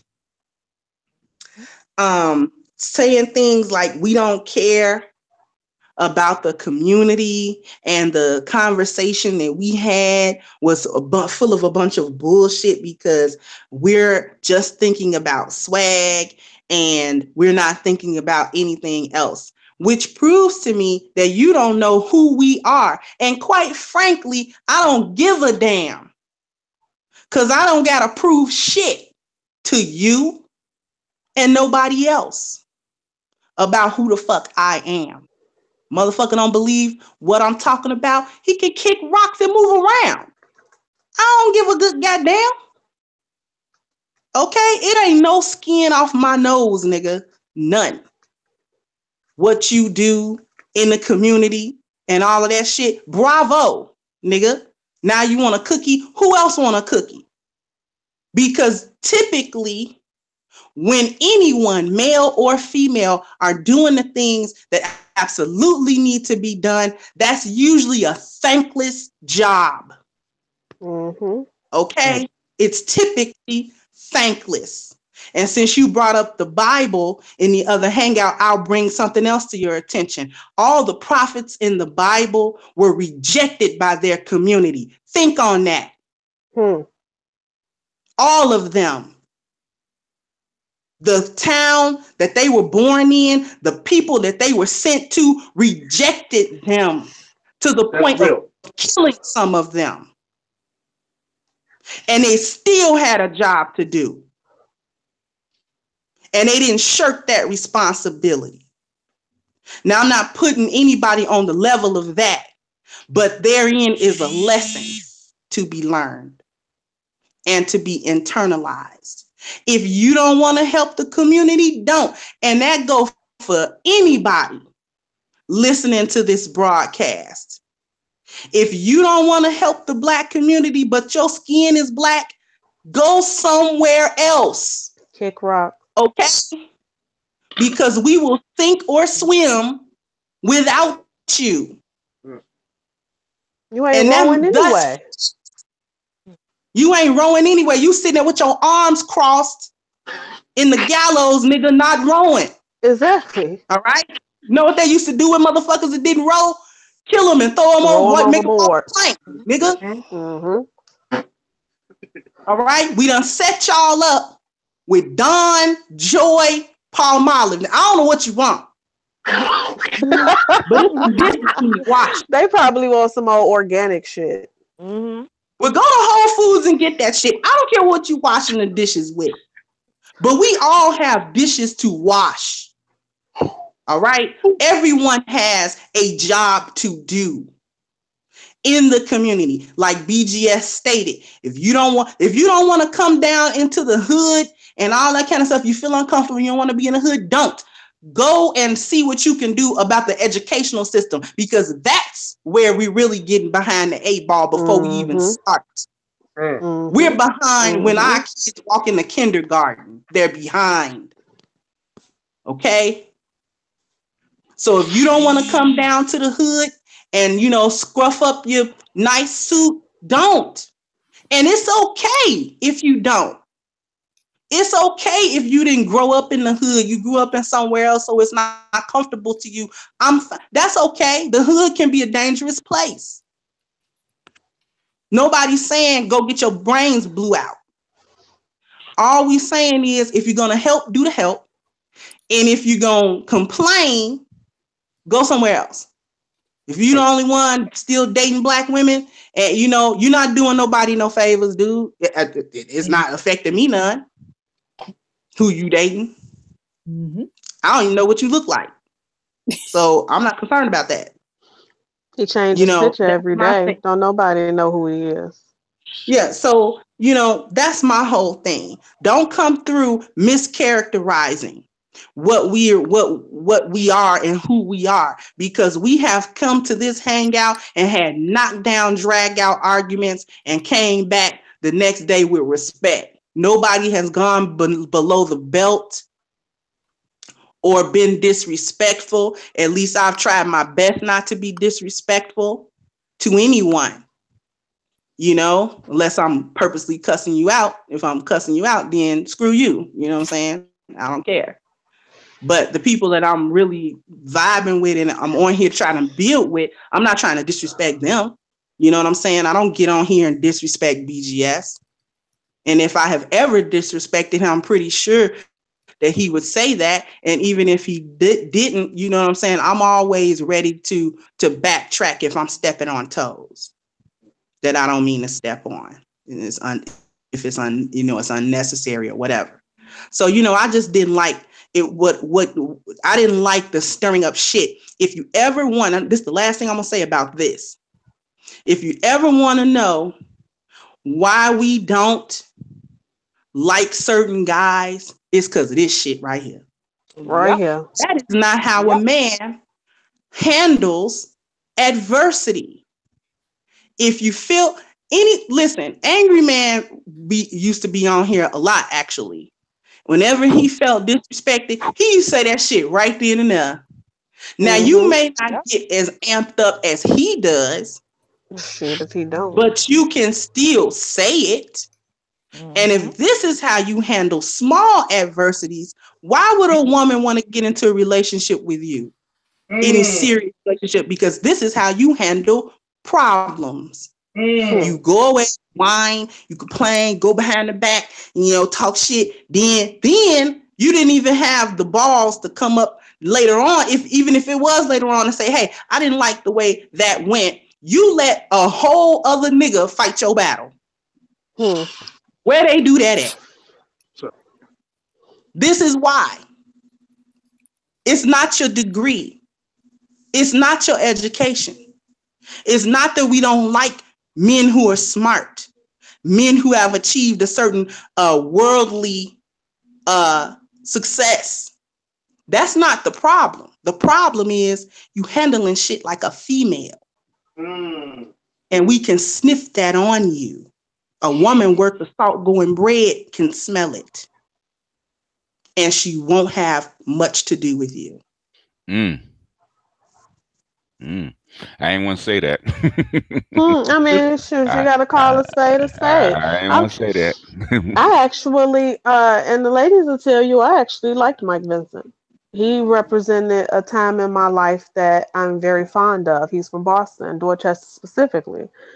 And I really enjoyed it. I know the type of guy he is. He's in Nesby. I have friends that are in Nesby. We probably know a lot of the same people if we ever sat down and chopped it up. But I'm going to tell you when I lost my respect for him. Because I can understand. I'm the type of person who puts myself in other people's shoes and I try to look at things logically and realistically, eliminating the emotion out the situation.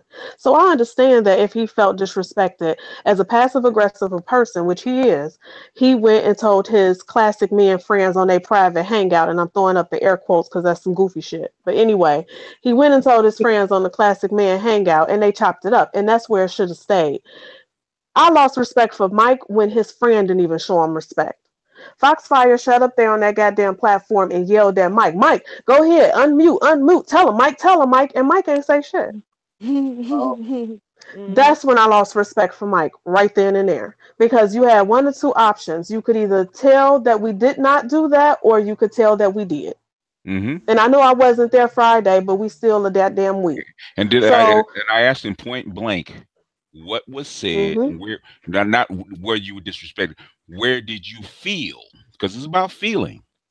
Where did you feel that you were disrespected? And I asked that many, many, many, many times over 2 or 3 hangouts. The hangout you did with Bamboozled, I asked him, where was it? What was said and who said it? And why did you feel that way? And I said, I did it 2 more hangouts. I still have not gotten an answer. It's not true. It's not true. It makes you wonder, like, was this concocted somewhere and they're just going along with the plan? Or no, they're in their fucking fifis. That's what's happening. They got their feelings hurt. And instead of saying I got my feelings hurt and what was said hurt my feelings in dealing with that, they want to try to make it like it was something that the women said. No, the women disagree with you from their perspective because they're women and not men. Well, they should. No, they shouldn't, because they're women. Right. Not men. We don't want them to be men. We want them to be women and be honest about it. I said that. Exactly. And if we're not, well, you're not holding us accountable according to them. According to that, and I call bullshit on you guys all the time about not being all honest, the time. all the time. And I And that was was just another insulting as fuck thing. He's like, well, I don't know. No, you don't think I hold the women accountable? No. Like, seriously, you don't think BGS holds us accountable? Really? You don't think the BGS doesn't call us out on our bullshit or when we come and it's like, I really want this to be a fact, so I'm going to try to present it as such. And I Hmm. actually did, before I did this with the 12-year-old marriage thing, mm-hmm, right? I mm-hmm, want it to be a fact. But it doesn't matter how much I search my head. It doesn't matter how much. It's not a fact. It's a feeling. I feel it's wrong. You're right. mm-hmm. It's a feeling. The feeling. You know, own up to the fact that it's a feeling versus a thought Yeah. versus logic. And we But get here's a that. prime example. Go I'm ahead. sorry, BGS, to cut you off, but a prime example of Foxfire wanting to make something fact that is not fact is when he said that the black women don't care about their community, and BGS was kind of saying like, not those women over there. You think they care about their community? And his response was, yeah, okay. Like, Yeah. dude, where the fuck you get that from? You know what I'm saying? Like, what have I done to misrepresent myself to make you feel that way? Real talk, we haven't even chopped it up about the community, to be quite honest with you. And if you want even realer talk, I'm not impressed by the shit you claim to do.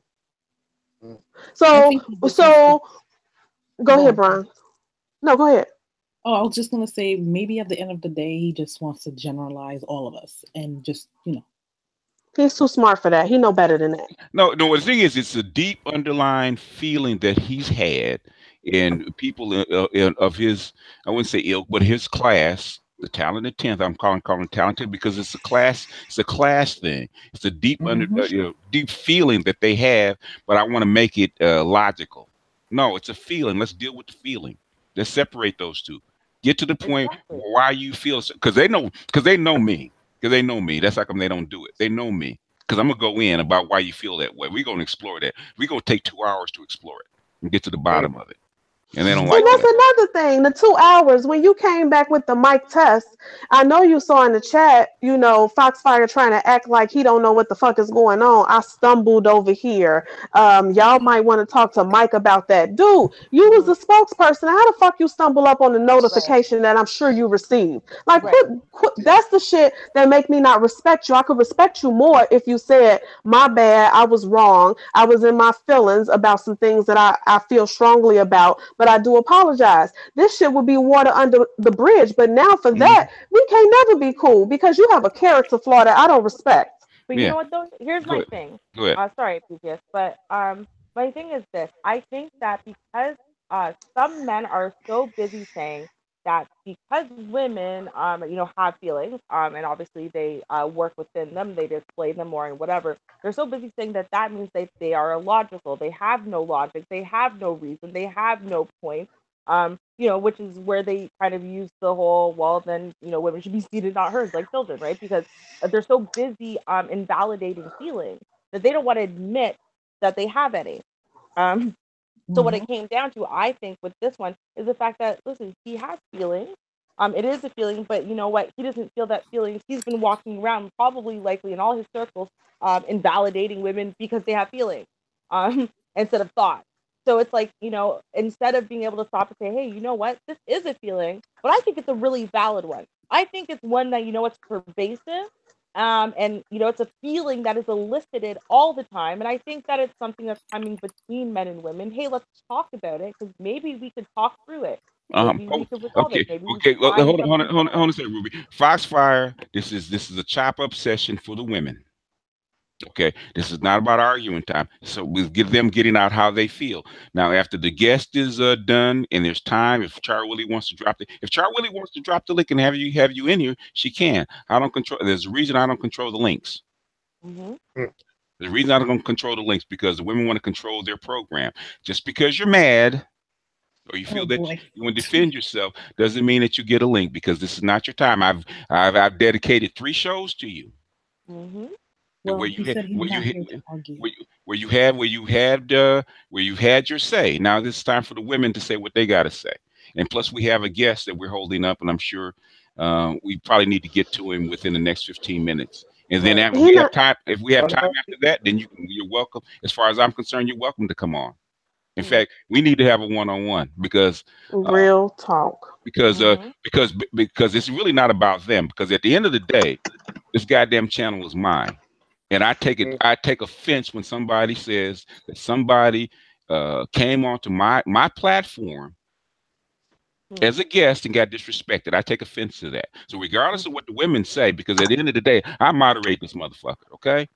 And when you say that somebody's treated unfairly and I didn't see it, then I'm gonna get to the bottom of it. That's how come you had 3 shows about this. I didn't see it either. And in real time, been doing this long enough that to actually know whether somebody isn't hurt. And Mike's been on my platform before. He's been with me 2 years. Mike knows all these women. It's not like he does like they're strangers. So how I don't know where he gets this impression from. But we have a guest, and I'm gonna let I'm gonna let a closing thought, and then we're gonna get to our main thing. And if we have time after that, Foxfire, if Charlie Willie wants you to come on and you want to talk, we can. But right now, this is you can't come in and say drop the link or demand anything over here because it's the women's channel. That's how come Char Willie runs it. Okay, she runs it. So if Char Willie wants you on here, you be on here. If not, that's why come you're not. But if we have time after that, after our guest, then you're welcome to come on. But we have a guest, and I know we're holding him up. And let's get to the second half because we can go because we'd be doing this for 8 hours, I'm sure. Yes, you're not going to be upset. What you need to say, you're okay. I mean, if you want me to, I could continue on with what you're saying because honestly, this is why I'm on this chat because of women that are actually honest about how they feel and how their girlfriends feel, and this is what guys don't realize. Women tell you one thing, but when they're amongst a group of women, they tell you oh yeah. Like I'm not going to go into details, but I'll put it like this. A family member of mine is a barber, okay? And he's a barber, and the people in Chicagoland area know he's a barber in Roseland. Is that a white neighborhood by any chance, Kendra? Hell no. Exactly. I go up there. Hell no.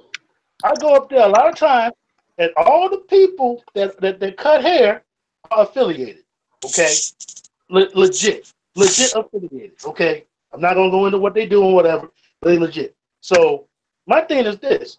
You talking about Pookie and Ray Ray, and Ray Ray is actually one of my relatives. And my relative has helped out a lot of people. You know, I'm going to give you one example of my relative helping out a person. He had a barber friend. He's a square guy. You know, he had his, this is when I was early 20s, maybe late teens. This is when Xbox came out. He had it hooked up in the barber shop. You know, they playing it. He had it hooked up for about 2 weeks. The second week, he had it hooked up. They played it. They finished it off. They turn off the lights and close the shop. The next day, he comes in. His Xbox is gone. Now, I come in that day. This barber is you could tell he's really stressed out about it. He's like, oh, man, you know, I paid for this, throughout the bam. And my brother just listening. You know, do you know that my family member, which I just said, he could make some calls. He made maybe 1 or 2 calls. The guy came back with the thing that happened, you know, with the thing he took, apologized, and told him this shop is not going to be touched ever again. And it wasn't touched ever again. I've been in my car. Now, I'm legit. I'm legal. I have no record. I've been in my car, key not in the mission, have my phone up. You know, a cop pulls over. You know, a cop he's like slowing down. It's a Pookie that I'm cool with. He stops in the middle of the road to watch this cop to see what he's going to do to me. And this guy's on probation. But he stood there and waited to see what was going to happen. And at the end of the day, I could just show my information. I'm good. But he was willing to risk himself to go back to jail to make sure everything's cool with me. So when y'all talk about Pookie and Ray Ray, and you talk about how they degenerate and stuff, a lot of them are not really degenerate. A lot of them had a hard upbringing. A lot of them had just fucked up things happen to them to the point where they couldn't bounce back. And they had to, and trust me, if they had a legit job and opportunity to move up, they would take it in a heartbeat. So I don't want to hear that anymore. This is why I'm here, because I want to talk to women, and I want to help myself. This is therapy for me, and I'm not going to have therapy to voice out my frustrations on other people. I have a therapy to voice out my frustrations with myself so I can heal myself and I can get stronger at the end of the day. Because at the end of the day, why are you complaining about women that you can't change? The only person you can change is yourself. So for you to be arguing about, oh, I can't get this girl, I can't get that girl, why don't you just move to another area where you can actually fit in better and actually develop some social skills so you can learn some shit? Instead of complaining and bitching on a live chat where actual people that might need some help with social skills and talking with women and actually reading between the lines of what they really mean when they say what they say, you ruin it for us. Because now they feel like, oh, I don't want to say this, or I don't want to offend anybody. And I'm going to let them know, look, whatever, you can ask me whatever. If I can't say it, I will let you know I can't say it, and for whatever reasons. But you can say whatever you want, be truthful. If don't be afraid to offend me, okay? Because I need that. I need the truth. Because at the end of the day, when you say something, it might hurt me for 5 minutes, it might hurt me for an hour. But after an hour and a half, I'll be okay. And then I'll reflect and see, were you saying this in a way to insult me? Or were you saying this in a way that you care, you trying to push me to be better? And if you're trying to push me to be better, I'm just going to take it like that, and I'm going to work on that. That's really all I have to say about that. I just feel like that's some bullshit. You know, if you have any frustrations, and I'm going to be honest, because I've had frustrations, but you never hear me say anything in the chat. I've been on Angry Man's platform. You never heard me say anything negative about black women. And honestly, it's these women that made me decide not to go all hump and dump, fucking all whatever, because I was about to do that this year. This year, I was going to change my whole outlook. But seeing these good women up here made me say, you know what, there's a little hope. There's a little hope. So I shouldn't change all the way to that point. Maybe I need to put a little, improve my game a little bit. But there are some good women, so I'm not going to go that far. I'm not going to hurt somebody. I'm not going to do that. So I take offense to that, okay? And so please don't do that.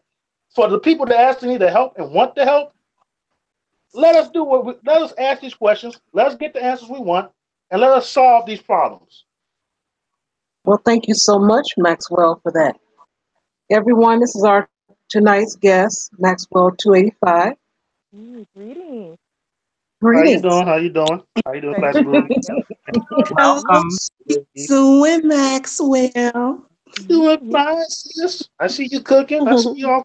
I'm just sitting back, watching, listening. Y'all. All right, so let's get started here. We got about 2 hours, 20 minutes, so let's get started. Okay. I have a few questions. And this is basically questions for nice guys. I will put myself out there. I am still kind of a nice guy, okay? But I know personally that's really a kiss of death when a woman says that you're a nice guy. So these topics are trying to get me to solve this. So I won't be completely, you know what I'm saying? Like I won't be changing myself to a gangster, but at the same time putting some elements in me to make me a little bit better. So the first question I want to ask you is, what is the first thing that you women notice in a guy? Like if a guy is walking up to you, because I'll give you an example, and I told y'all really this. I was in the shop, and you know we have women that do hair in the shop, and they were talking about what they noticed. And one woman, I kind of found it funny. I didn't believe it. She's like, "Well, the first thing I noticed on the guys, their hands and their feet. That's the first thing I noticed. If they don't have, if their hands are messed up or they don't have any good shoes or whatever, I just dismiss them." So I kind of find I know about the shoe part is kind of correct, but I'm kind of doubtful about the hand. I really don't think that that's what they noticed. I just want to ask you if you know what you notice in a man. The first thing, what is that? And the first thing I notice in a man, if we're gonna just his smile, if we're gonna talk about features and things like that, I'm big on smile and eyes. Outwardly appearance, I do notice his clothes, head to toe, not just shoes. It's a head to toe thing, and how he smells. Another thing I notice is his ears clean. This is gonna sound weird, but I have an ear thing. yeah, but I'm looking. Okay, Girl, I'm the even when same I'm watching TV, way. I'm looking in their ears. I have an Mhm, ear thing. I'm always cleaning my ears, so I mhm. notice dirty ears. If you have dirty ears, it's a wrap, and I don't give a fuck who you are. Me too. You look Mhm, behind too. Oh, mhm. this is a unicorn thing, huh? Okay, go ahead. I clean mine a lot too. Yeah. They too clean. They itch. You know, and I notice, I do notice, like you'll have like people have like a little piece of something on the ear hair up the, and it's Mm-mm. like I'm done. you could be gorgeous, everything you could be immaculate, smell good, and I see those ears and I'm like, ugh. Mm-mm. And I don't like being kissed in my ears or none of that. So Me we either. do notice that. So I guess if you wanted to put that into, something general, just your hygiene. Mm. Yeah, hygiene is big. For me, I noticed the first thing I noticed, obviously, if he's standing, is his height. Um, because it does matter to me that he's taller than me. It's very. We were talking about very first impressions, height. I notice eyes. Eyes and like your face are very important to me. That I look at your eyes like it's like the window to your soul kind of thing or whatever. I don't know, but like I just notice it. I notice pretty eyes above everything else. Um, the next thing I will notice is well, it's not really hygiene, but it's more on a grooming level as far as hair. I'm not super into hair on someone's head, like as far as them having like braids or stuff like that, long hair. So I will notice that because I do alter like I don't really like beards. Like, I kind of I like facial hair, but short and well kept. I don't really like hair on your head and whatever. I'll notice those things, and I'm like, I don't know, because I kind of feel like with beards, it's like I don't, you know what? I'm not even gonna go there. I'm gonna get a whole bunch of hate mail. Yeah, beards are my thing. So I will notice your facial hair. And then I do notice your clothes are probably differently than what we were saying here. It's not about I don't care about name brands or if it's fancy or stuff like that. I more look at what your style is. Because for me, I'm a very very casual person. Like my version of dress up is color coordinated with my baby tees, sweatpants, one of those sweat sort of outfits with, a nice little baby tee and a hat and runners and everything is color coordinated. I think I'm super dressed up. So I look at that because what you are wearing and how you're wearing it tells me a lot about you. If you are really casual and it's all color coordinated, kind of like me, nothing like ridiculous hanging off of you, but just casual and whatever, it tells me a lot about the kind of person you're going to be. Do you like to, are you the fancy type or not? I like to know that because I'm not the fancy type. So yeah, those are kind of the things that I noticed immediately. Um, okay. Things I notice. Let's start with physical stuff. The first thing I notice when I lay eyes on a dude or if a dude walks through the room is his demeanor, his energy, and his hygiene. For his hygiene, I just don't want you dirty and sloppy. And I don't feel like that's too much to ask. I need to look at you and believe that you took a shower within the last 24 hours. Um, I do. I need to I love believe you. that because if I believe that you sweaty and stanky and you have bad wings, then I'm not talking to you, and I don't want you talking to me because you're dirty. Mm. Um, I notice demeanor, how he's moving around, what his body language is doing. Um, I prefer the quiet confidence. Any man that's constantly making a spectacle of himself, I don't like that guy because he probably has some insecurity and needs to have a lot of attention. And I'm not going to pay you that much attention. So that kills it. But if you have like just confidence and you're a self-possessed man, you walk with your back straight and your head up. You're not afraid to give eye-to-eye contact. You're not afraid to say what you have to say in what, it can be in an intelligent manner and things of that nature. It doesn't have to be mean or anything. And I notice your energy because my judgment of a person and my ability to pick up on your character is nearly impeccable. I can do it in a few minutes flat. And you don't have to talk to me to do it. All I have to do is watch you for a little bit. I'll know exactly who you are.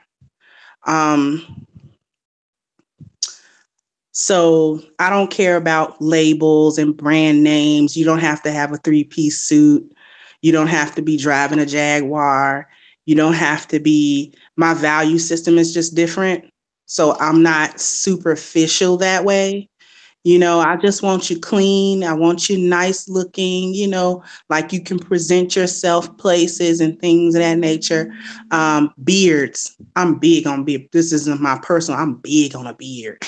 Oh, if you got a beard. Oh my God. If you got a beard. You ain't lying. I just told my husband he better not cut his off. I don't give a shit how hot it is. There's someone for everybody because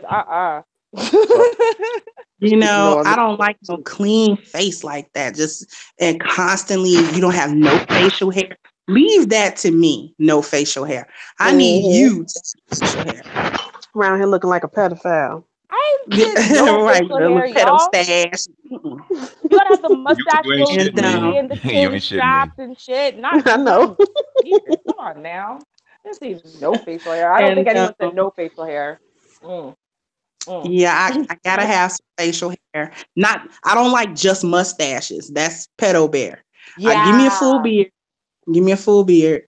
And I like a thick, nice, thick manicured beard. You know, I don't want you, Wolfman. Just, if you take care of that beard, your beard come out shining and it's all nice. And I know you be combing it and washing it and taking care of. Oh my God, that's so sexy.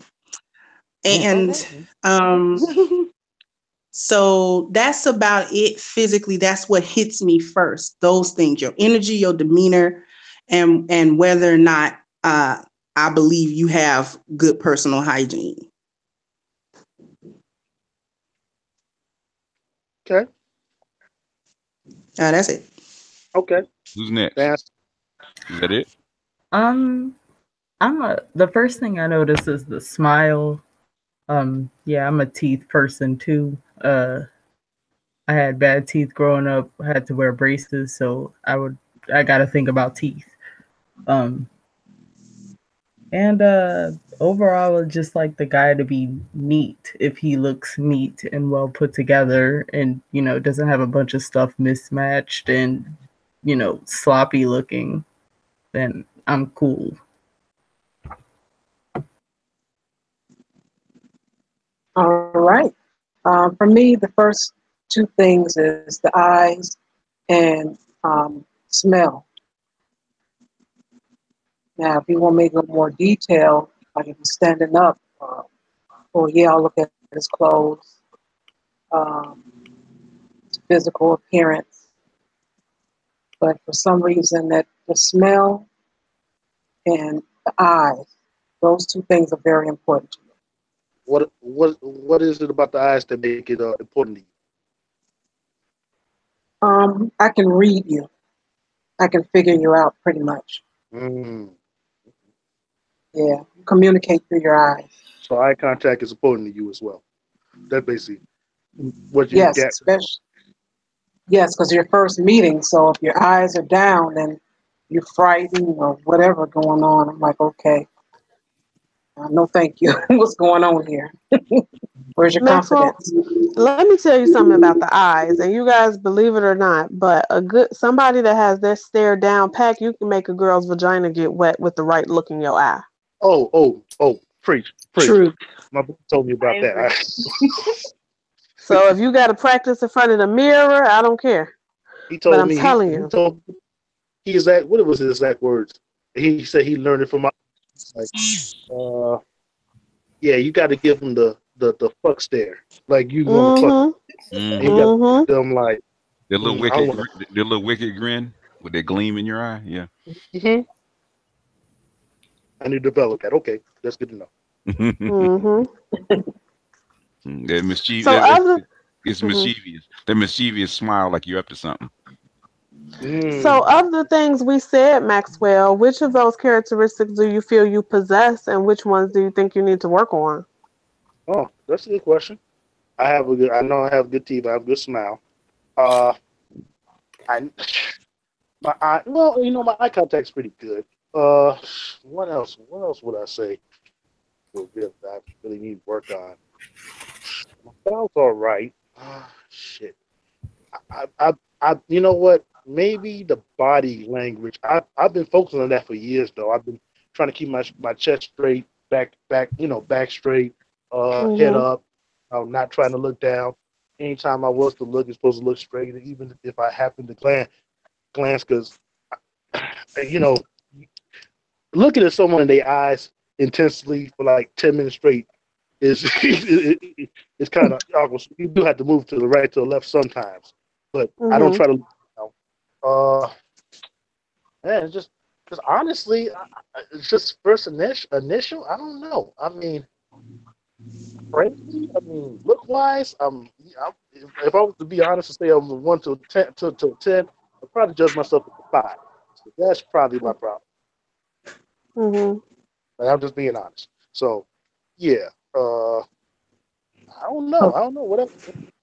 Damn, Let's that's a see, we good have question. two more people need to give their response. There's Bronze and Regina. Oh, I will say appearance. That includes clothing, and I'm a smile person too. Yeah, I'm shy. I have a problem with eye contact. And smell. I'm a smell person. Yeah, that's about it. Okay. All right. And when you say style, like what? Like when you say clothes and stuff, like what type of clothes are you looking for? Casual, business, casual, suit, three-piece suit? Anything, as long as you're not sagging your pants and wearing extra large shirts, like we're back in 2000, like. So basically, groom fitted clothes, maybe a little looser, but not extra baggy like it's like back in the 1990s. I get what you're saying. Pretty much, yeah. Because when I go out, I look good, so I expect the person to reciprocate that, or at least know how to put an outfit together. Of course.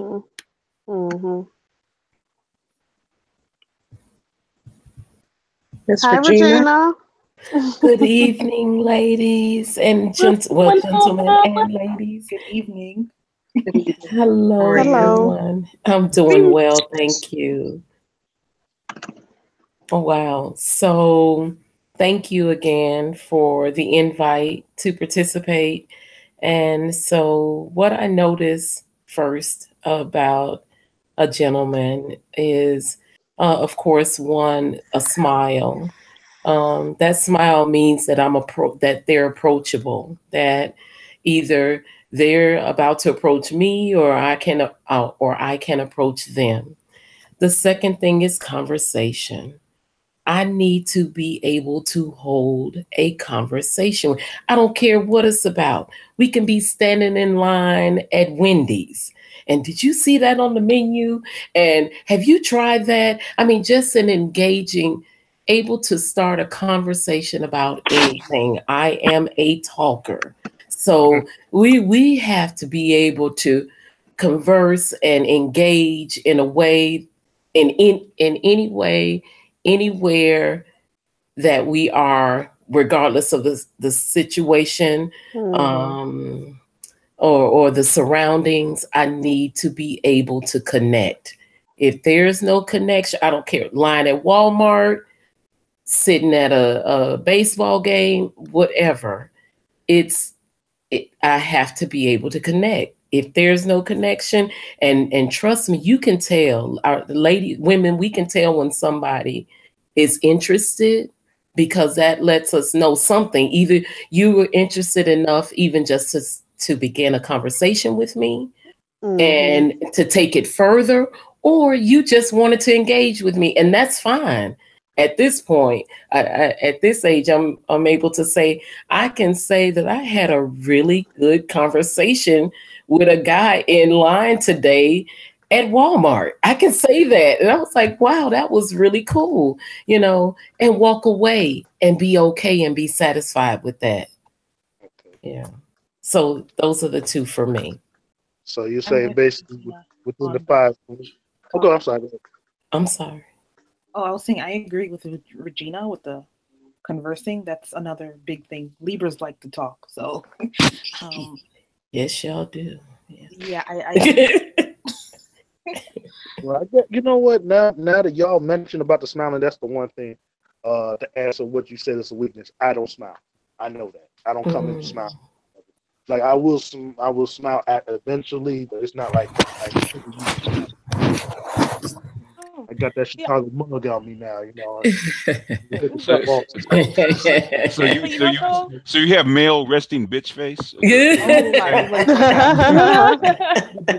though, I'm all right with that because like for me, I don't need to smile immediately. I really don't. In fact, you know what? I don't know because I'm not about like super bad boys or anything, but a complicated guy, the kind of guy who he has a complicated life and whatever, and he doesn't normally smile so easily, but with you, it just comes naturally. There's an appeal to that, I gotta say. So it's all right to me that you don't smile immediately, as long as your eyes have something behind them. If your eyes are just flat and dead and you don't smile, then yeah, no. But yeah. Maxwell, are you Gen Xer? I'm technically a millennial. Oh, technically. Okay. How old are you? Technically, I don't feel myself as a millennial. I'm 33. Yeah, you're a millennial. Oh yeah, you're a millennial. You in Zennial. there? Don't worry. And there's no Maxwell, such don't thing worry. as a zennial. Don't let Zennial. Classic Ruby Yeah, lie to don't- you. Look it up. You're a Zennial. That- Don't worry, honey. You're a Zennial. No, You're not a no. millennial. There's You're no such on the thing as a bubble. zennial. Yes, there is. You're on the bubble. It's not like No, one no. day. A generation is every 18 to 20 years. Okay, It's not and there's a like 5 bubble in this years. one. There's There's a bubble in this one. there is no 2-year generation. Hashtag That's the one thing. of us. One of us. It's literally the definition of people who are on the bubble. We had the Generation X upbringing, and yet we were still young enough. We were still in high school when all of a sudden technology became everything, and suddenly our upbringing was useless. So it's literally we're on the bubble. Sure, we're not Generation X. We are millennials, but with that being said, there's a reason why we are defined and we actually do feel separate from millennials because we had the Generation X upbringing in this life originally where there was no technology. And so everything that we were taught wasn't based in this technology when I was a kid was still kind of like like sci-fi movies, like, oh, maybe one day eventually. Atari. I get you. All right, Don Quixote. I get you, Ruby. Like my husband is 81 and he's technically a millennial, but he really could be a Gen Xer at 81, right? But that's still millennial. I think they right? extended the Gen Xers to 82. Okay. BGS, I think they're going to find it. So basically, 82 is still a millennial. Because Gen X, they used to classify Gen X from 1965 to 1979, and then they moved up to 1980, and then they moved it up to 1982. Right, and so I just made it at 79. So there actually isn't a full agreement, and part of the reason is they're trying to account for a change between generations that's never happened before, whereby literally everything suddenly became different on a lot of levels, especially in that whole growing up phase. And that's why I say we're Zennials. It's like, I think it's 79 to 87 or something like that. Like no. Hold on. It's not. Hold on. If I could finish, because obviously none of you know what a Zennial is. So I think 79 to 87. Hold on, and let me finish, please. Is this generation? Basically, we are part of the millennial. We are the eldest of the millennial generation. But with that being said, there is something different about us because we're on that bubble. Find a cuss. All right. Find a cuss. I was just gonna ask because if he was growing up on like gangster rap and all that, maybe that's why he likes the mean mug. He in the mirror practicing looking hard. Maxwell, what's your sign, if you don't mind me asking? No problem. Pisces. Oh, polar tink tink. Oh, no. There's special What you place in gonna her do? heart for Pisces. I do. I swear I do. Even though she obliterates them at every chance she gets. Well, It's And not it's say not that. on purpose. it's not on purpose. I got love for all y'all, man. What's wrong with you? You hurt me, and I'm on the emotional plane. You hurt my feelings. Damn. I know. Oh my God. See, therein lies the problem. Yeah. until they get mad like cats I, and flip It cut I, you. and Because I cut you. know how Pisces Yeah, vicious when they mad. when they mad. I, Yes, they are. I know how to hold my emotions. I've taught myself that. I know the weakness of my Mm. side. Until you get mad, and then That's true. until you blow up like a volcano. I took Mm-hmm. get therapy when I was younger. Mhm, So I mhm. know I have little steps, and I took martial arts, so I have little steps. But I Okay. get what you I get what you say. So Y'all that's some the good. mean Aries. And you know what? When That's I one thing mean, cut it out. that's one thing I'll say. And real quick, we'll go back to it. That's one thing. Charles Partner was right. Take your kids in martial arts. Just because I tell them all the time, Mm-hmm. if you with a sensei or whatever that actually knows what they're doing, they're gonna focus on having your kids good at school. Then they're gonna focus on your kids not bullying people. Because if they bully people or they're not good in school, when I was in the dojo, they'll take your belt. Doesn't matter what level you are. They'll take your belt and Mm-hmm. they'll Mm-hmm. give you do better than next semester. But you don't. That's it. If you bully somebody, come in here. They're gonna give you a couple black belts.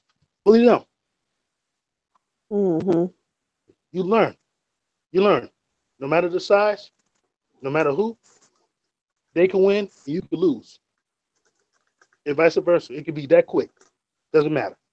So you humble yourself. So I try my best, Mm-hmm. but yeah, I know. Going back. I'm Oh sorry. yeah.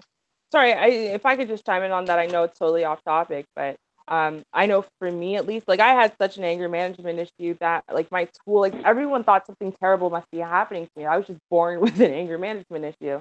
Um, so what happened was my mom finally put me into kung fu. I wanted to be, I think it was like karate or something. That was what was cool. But my mom looked into stuff and said, okay, I'm going to put her in kung fu, and it was the greatest thing that could have happened. Between my white belt and my yellow belt, I was getting ready for my yellow belt test, and we had to write an essay on what respect means to us. Because Kung Fu is so greatly about respect and discipline. And people who failed that essay, basically, because you could fail, weren't even allowed to go for their belt. So much so you had to learn respect and discipline, because if you couldn't have respect and discipline for everybody, doesn't matter if they're older than you, younger than you, your peers, your equals, your whatever it is, then they didn't feel that you had the right, basically, or the composure to be able to handle bigger skills. And I just remember for me, I wasn't a bully or anything like that, but I just remember for me what a profound effect that martial arts had on my ability to show people respect regardless, Mm.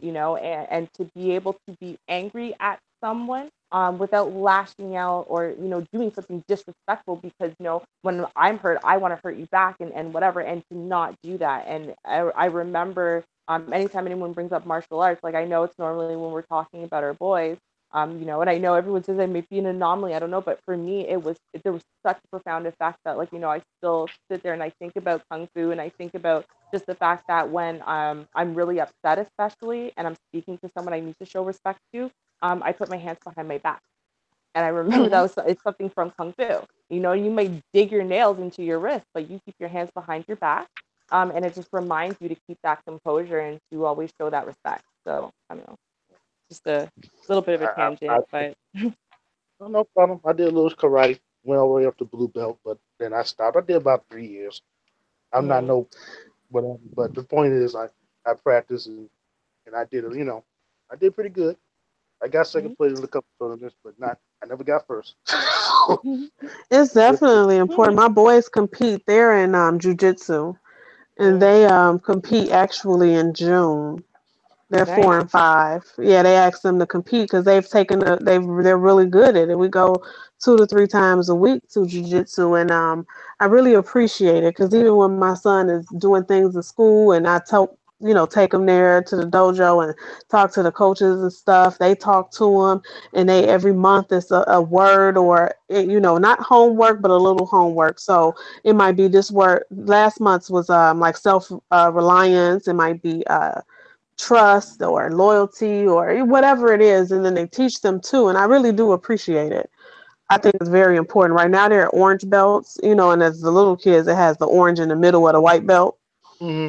But they're doing really good and they appreciate it, and I think it grounds them too. And it's always helpful to have more than one good male role model in their life. My husband is an excellent role model, but they also need other role models as well. It really does take a community. And the community can be a lot of people. You have to be a part of several communities on top of that. Parenting is an ongoing job. You don't stop. It never stops. That's true. So I totally agree with you. But I did want to ask you, when was your last relationship? Actually, I broke up with my ex, I want to say 3 years ago. And I was with my ex almost 6 years. Oh, wow. So, yeah. Why didn't you guys get married or anything like that? Because I figured that's a whole nother story. I'm not gonna put my ex out like that.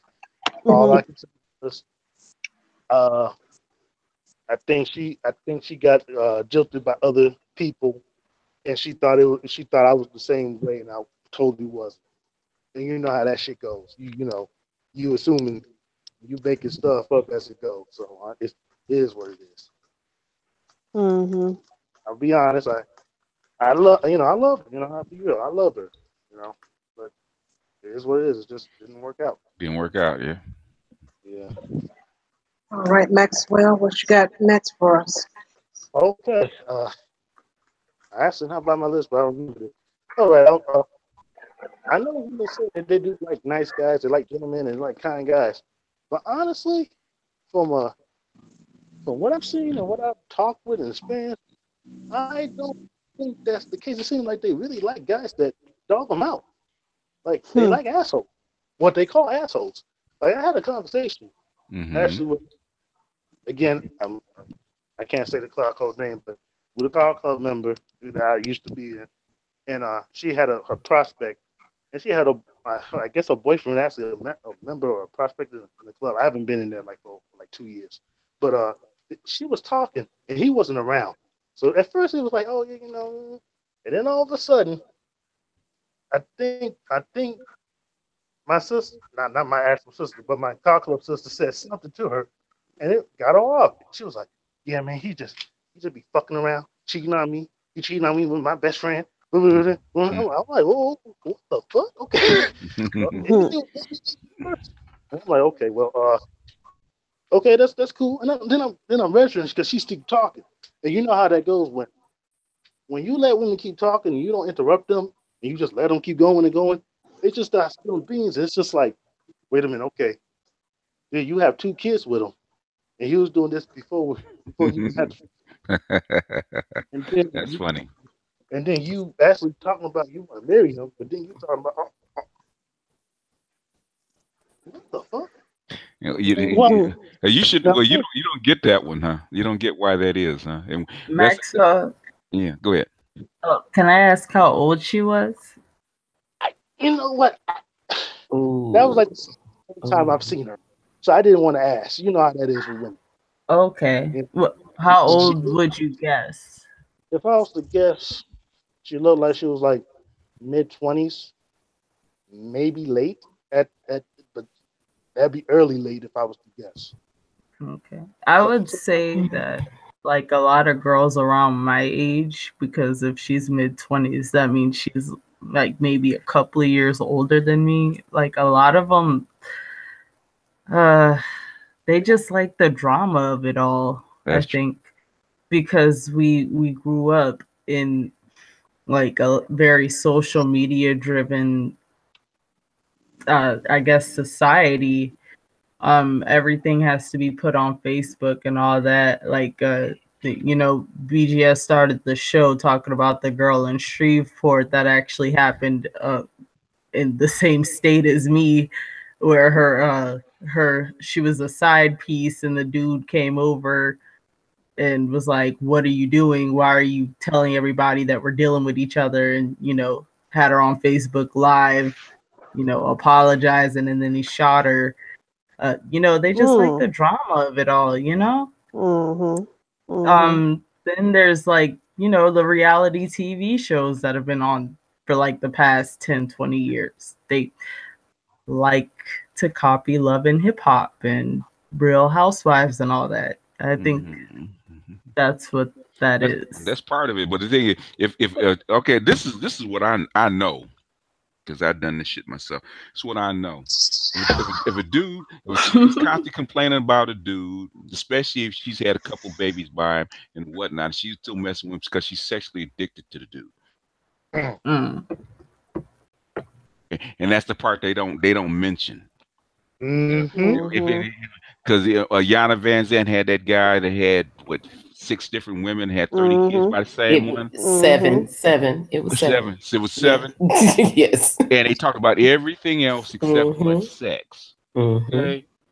Your leg, basically, he was cute and he made your legs shake, and you're addicted. And that's how come you can't give him up.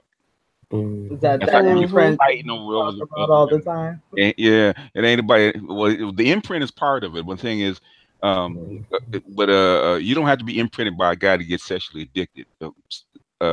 Just like a real pretty woman can get away with it, can be a total bitch and get away with it. Same thing with a guy. Same thing. It is same thing. It, basically, men and women do the same thing. They just come at it from a different angle. So basically, especially women, men do the same thing. They try to throw up this big shit. Why it's so complex? Well, look, motherfucker, she was an 8 and she was beautiful, and you couldn't get her no other way. So you put up with her shit and her kid's shit because you wanted a pretty woman. Shut the fuck up. And basically, if that dude was giving you all kind of drama, but he wasn't shit in bed, guess what? You drop him tomorrow. Oh, absolutely. How did the song go? You want a roughneck nigga who ain't afraid to pull your hand, smack it from the back. Oh, that's what it is. I mean, well, the thing is, that's my one. And then women, especially when they talking to other women, skirt by it. And then first, I go right to it. Say, did he make your legs shake, baby? Yeah. I would like to ask a question about this, because I have recently met someone. Well, a friend of a friend, and this dude is what he puts up with from this chick that some of her kids are his, and I mean, as in she had some of these kids while she was with him from other people, that kind of stuff, like crazy stuff. This chick is not cute. She's not at all. So So then what is it? Because I always assume for men it's always that cute factor, right? You want it raw. You want me to be polite with it. Which way do you want it? You know what? Listen, this is BGS basically. This is the best we're gonna get as far as BGS After Dark. So let's just BGS After Dark. There you go. After midnight. Ask him. Is it hot soup? I mean, if it's hot soup, that's why. Because trust and believe, if it's hot soup, and you okay, her pussy's wet and it's hot. Okay, if it's hot and wet and he's been in it, and basically, when you hit it, said, "Oh shit, I can fall in love with this." And it don't matter if she got 4 kids and she's craziest. That's like dudes date crazy chicks. Why do you think dudes take crazy chicks that bust out their windows and slash their tires, and all of a sudden the next day, I was 34 children. Yeah. And all of a sudden the next day, a couple of weeks, he's gone from it. Then a month later, he's back with that same chick. It's because that coochie be calling him in the middle of the night. Okay. You wake up with your morning wood with her on your mind. Okay. And you're sexually addicted to her. You can't be sexually addicted. He's sexually addicted. That's why we go back. And that's what people leave out. Like dudes that have dated from a dude, because I don't know. I thought I know that they're not literally exactly all the same, but as far as pussy goes, you're saying it's hot and wet. Like, can't he just find something else that's hot and wet? They're not all the same. No, they're not all the same. They're not all the same. And then them hot wet snappers are rare. Okay, when you get one, you know it. And basically, that chick that he's probably dealing with probably knows that she got a hot wet snapper and she treats him like shit because she can. Okay. Like Well, thank you because very much, sir. if I pull him to the side, if I pulled him to the side, I said, I know why you're dealing with that crazy chick. You know I know why, don't you? I said, they should be calling you in the middle of the night. You can't leave her, can you? Hey, I'm trust and believe. That's how come my ex, her phone number is blocked. Her phone number is blocked. She can't talk to me. She can't see me. We can't meet nowhere. Okay, I could tell you, we can't even meet on the same side of the street. Okay, and I'm gonna be honest with you. Yes. Because if we're alone in the room and she takes her clothes off, there's only one thing that's gonna happen. Okay, and I know it. So you stay on your side of town. When I talk to you, your phone number is blocked. You know, you're blocked on Facebook. You cannot contact me. Okay, because I know better. Been down that road. Yeah. Okay. Yeah. You say been that, done that. So basically, when you get when a chick say, "Oh, he dogging me," and I don't know why he messed with all this, say, "Come on, baby. Did he make your legs shake?" Okay. And let's deal with that. Because if we made your legs shake, that means you're addicted. You got to go through that addiction protocol. Got to cut off all contact. I don't care what the fuck. Don't look him up on Facebook. Don't look at any pictures. If you got pictures, destroy them. So you want to eliminate, cleanse you him of everything. Cold turkey. You got to go cold turkey. What if they have kids? Then what? Wow. Huh? What if they have kids? If they have kids together, well, you have a choice to make, boss. Do you want to go through this hell for the rest of your life, or do you want to cut it off? In other words, if they had kids together, you drop them off at my mama's house. I'll pick them up. I want no contact with you. That's okay. Okay. Me right. and you My can parents had to meet at a public park. Yeah, ain't no me. No, not the park. We done been there already. We was at the park already. There's history at the park. If you meet, she looks at you, you look at her. Yeah. And you're gonna get some wood. If she touches you, then you're gonna find some kind of excuse to lay up with her. Okay, you're gonna find that excuse. You got to cut off all contact. I mean, all of it. Bent over the park bench. Wherever you can get it. Nah, I don't want to think about my parents doing all that. Please. Go ahead. No. Can we hope? Because that's actually one of my final questions if we get the time. What y'all talking about right now? Well, go ahead. Jump in. Go ahead. No. I want to do that for later. No time like the present. The grease is already hot, boss. Go ahead and cook. Here we go. Okay, stay right now. And y'all knows I was going. It's going to be the last one, but I'll bring it up this third. Women want to talk about how they want romantic guys to go and lay them down and put rose petals and get the water ready and just missionary and I love you and all that type of stuff. But I had a 6-year relationship for a reason. And I'm going to put it, this is going to be raw. I'm not going to go too crazy, but most of you love getting your hair pulled. Most of you love getting your ass smacked from the back. Yeah. Some of you like to get choked. Some of you like to. No, I don't want to be asphyxiated. Right. Don't kill me. Don't kill me with the D now. But you know what? Die for the D. Okay, but what I want in real life, like it's in my day-to-day life, versus what I want, maybe in the bedroom, are two different things. So a guy who's going to deal with the problems that we're having as far as our argument by grabbing me by my neck and choking me out, no, I don't want that. No. Let's get this straight. I'm not talking about you going and using two hands. I'm talking about you putting a little pressure on the neck, and you talking like take this dick. You know what I'm saying? Oh no, that's what I said. No, the bedroom and outside in the real world are two different things. That's what I'm saying. If you want to resolve problems by putting your hands on me, it's not going to work. In the bedroom, I've maintained and I've let everyone know I'm very, very submissive. It's part of the whole very submissive thing. So yeah, no, I gotta agree with Maxwell here. Yep. Some women So do. say that y'all I can say from personal underrepresented experience. when in actuality, y'all. And honestly, I was gonna even go deeper, but I don't think some of y'all even have those fantasies. Those are probably white fantasies, to be honest with you. Because Which I was gonna say ones? The rose some petals and all that. Oh yeah, no, fuck You all know, that. you some look at some them. some women have rape fantasies. What kind of fantasies? Rape You, fantasies. Oh, yeah. I've heard of that. oh, Uh-huh. you Just by chance, huh? As Huh? far as like the raw sex versus the love making, you know, such a long relationship that I had, we did both. Hmm. Sometimes it was just like that. You know, you roll over in the morning and it's like, bring your ass over here. Something to handle this shit real quick. You know what I'm saying? And sometimes if we went to like because we used to do staycations all the time. We would book a room on a weekend Mm-hmm. in a suburb or something real, nice. That is where love making usually took place, it, Mm-hmm. especially the very first encounter. So, Mm-hmm.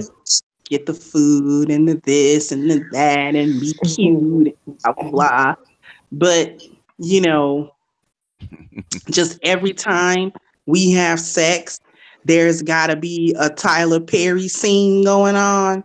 Hell no. You know what I'm saying? Boring. Not how real life works. You know what I'm saying? Like we told you on the other hangout, don't make me fuck around and burn my cornbread. Fucking with you now. You know what I'm saying? Yeah, Because yeah, in you're here right. cooking these beans Uh-huh. and I got You that messing? Are you cornbread playing? in the oven.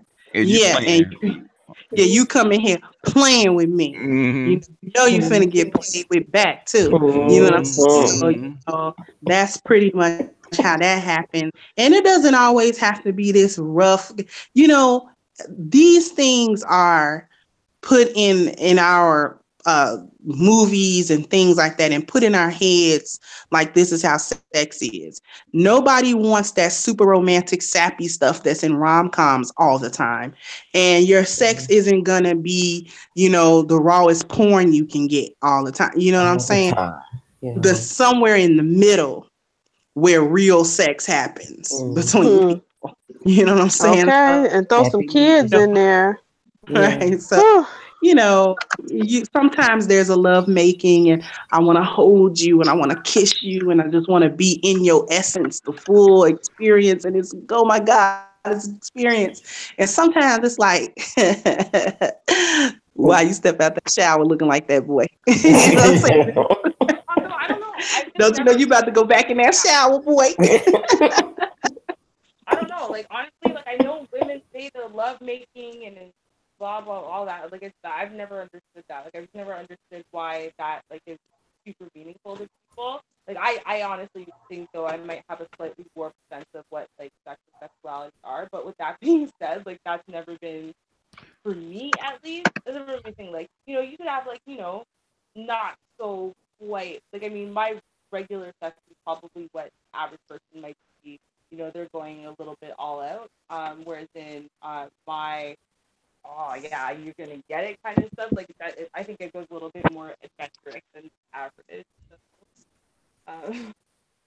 But again, like I said, I've always personally viewed myself as far as my sexual maybe being a little bit off or I would say I speak for all women, probably more like a very small minority. Or like, but we exist. I'm not alone. I've met a couple of me. any other ladies want to answer the question? I really didn't hear a question. I'm sorry, I Me heard some neither. stuff, but I don't know what the question was. I know you don't want me to repeat it now. You heard it. Come on now. You know what? No, No, please No, repeat. No, I seriously, really want to repeat. rephrase. hear Go it. ahead and rephrase it. We're going to rephrase the question. Okay. Ladies like to say they like a certain way, but in actuality they like more than what they say, especially when it comes to sex. What I mean is y'all, and I said this before, and I said it clearly. Most of y'all like freak or dominant, like yeah, you know, I'm taking it. You know what I'm saying? You know, You don't want to, we you do, know. and I'm gonna tell you what that's about. About why you may feel like we're being duplicitous. The reason is that it's a lot of judgment in that nobody's gonna come up you and tell you, "Hey, my freak factor is a 10." If a girl did do that, even though you really want it to be a 10 in the bedroom, you're gonna judge her off back. You're gonna label her automatically as a whore or a slut or promiscuous. No, So of no, no, no. course we have to play a little coy at the beginning. At least I do. But I mean, I like the witty repertoire anyway. I like to build up to the event in the first place because it is an event to me. You know, especially the first time and y'all vibing and going out and everything is hitting on all cylinders. No, I'm not gonna tell you up front what you're gonna get in the bedroom. It's an element to the surprise as well, and you ain't getting it all the first time we have sex. No, I got you. I got you. I got you. But it'd be nice for y'all to let the gentlemen know, especially the guys that you consider educated lames, that that's what Mm-hmm. y'all You know want. what though? So, I'm sorry, You but would scare like you I've scare never you would had scare that. off a lot of educated lambs if you came off like that. You know what though? Absolutely. But to me though, I Yeah. would no, rather scare off the ones really? who Yes, you can't take it. would. Because at No, the end of it, the Ruby, day, you're far away. That's why it sounds like you're not talking. You're real far. oh, you know what? Because I don't have the mic one in my ear. My bad. I'm sorry. Can y'all hear me better? That's better. Much Much better. Yeah. Yes. better. Okay. Much better. The thing is, right, is like I would rather scare off anybody who is scared off by me, and all of my sexual proclivities, quote unquote, because at the end of the day, I'm not trying to get into something. I'm always a person who's looking for long-term relationships, marriage, whatever. I always was. Why would I want to get into a relationship with someone who matches me every way except for in the bedroom? And can handle me every way except for in the bedroom. So I'm going to let you know exactly what it is that I like. I don't like to be dominant. And a man who wants a girl who's dominant or who makes that assumption of dominance or whatever, because that's what they think black women like. Okay, that's cool and everything. That's just never been me. So at the end of the day, I'm the one who wants to be dominated. So and I'm very open. I mean, I'm telling the whole entire world this. I will tell you from the time I was young. That's the one thing I'll let you know are my likes and dislikes in a relationship, both in and outside of the bedroom. Because if I don't do that, then I'm the one who's setting myself up for disappointment later when I want to be like, honey, so I had this fantasy. And he goes, no, I never liked that. And then what? I'm in love with you. Everything's great, except for the fact that our sex life is always going to be missing something because I was scared to open my mouth at the beginning like that. Mm. But I will say this, guys, take heed when you have conversations because a lot of times they won't tell you exactly. Yeah, I like to do this. They'll just say like, well, sometimes I've thought about getting handcuffed. As soon as she said, I'm like, oh, okay, I already know what you're about, and I'm like, And what do you okay. feel about that? What do you feel about that? But when she says that in that moment, what Right. goes through your mind? Are Right. you But happy? Are you judging? Are you disgusted? Are you curious? Like in that moment. me, in that it depends. But at Mm-hmm. that time, I already. Let me shut up. By that No, time, go ahead. no, give it raw. No, Now you I want to know. spill the by tea. that time, I already bet her. That was like 2 months in. So I already trust me. I Okay. already got scratches on my back, all that shit. I tell you, cut that shit out. I Wear a tell t you, wear a t-shirt, nigga. Wear a t-shirt, okay? All right, make it wear a t-shirt. So Maxwell, what's your freak number on a scale of 1 to 10? I'll, oh damn. Now be truthful. I'll No, No, no, he's tell an the 8. truth and He's shame the an 8. devil. say He's an That's 8. two He's a Agatha. freak. I'll say 8. Yeah, he's a freak because he's I don't Mm-hmm. I don't I don't mind talking dirty to you. I don't mind doing all that. I don't mind at all. If you like it, I love it. Just let me You know. don't mind toys in the bedroom? I don't mind that at all.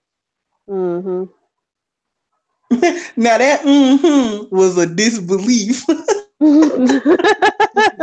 No, if he say he don't mind it, good because some men don't. I just know that sometimes toys in the bedroom do actually offend men. Like it yeah, affects their it, make, ego or it, something. it makes you feel Yeah, it makes you feel you're not like you're not good enough. That's what it does. So well, that would depend on the manner of the toy.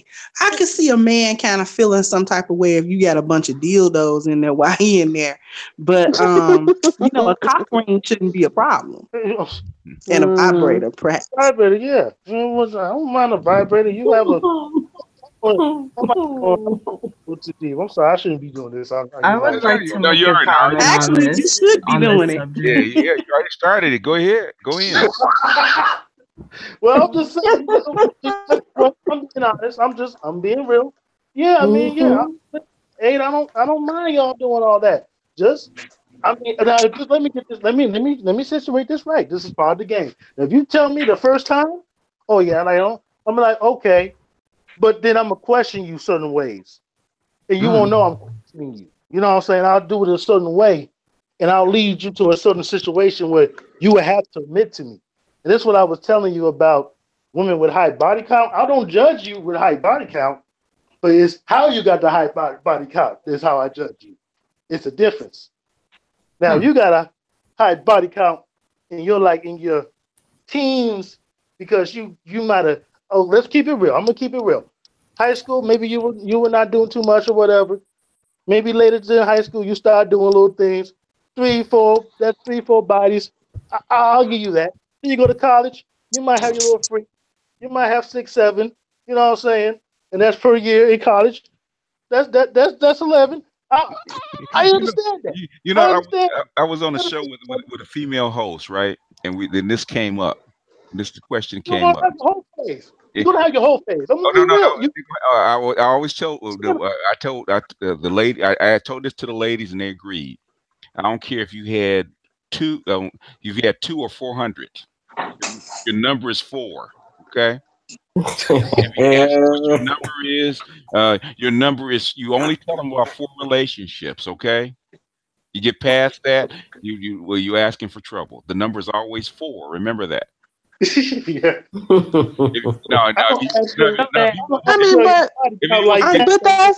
that's real talk. That's why I always say the number does not matter. Nobody's going to tell you the truth in the first place. So why even wrap your mind around the number? Most guys can tell you especially most guys nowadays know that women has got some bodies on her vagina. It is what it is, right? So, and he's not going.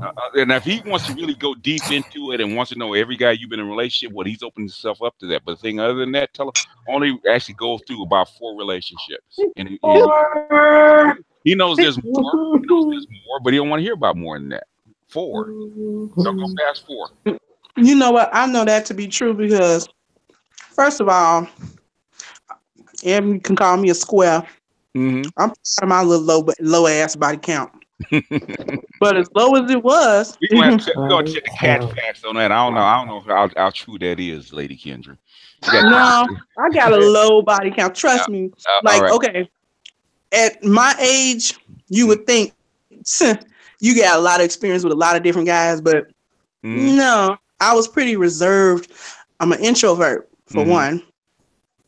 And I've always liked relationships. I had one night stand in my life because I was trying to figure out what the hoopla was about. I didn't like that. I didn't like the concept of just getting some random guy and letting him put mileage on you. I didn't like that concept. So I didn't do it again. Although the sex was pretty decent. But my body count wasn't low enough because my husband, he set himself up for the fall when this was like within the first year of us being married. And he started asking me about it. So I'm like, why do you want to know?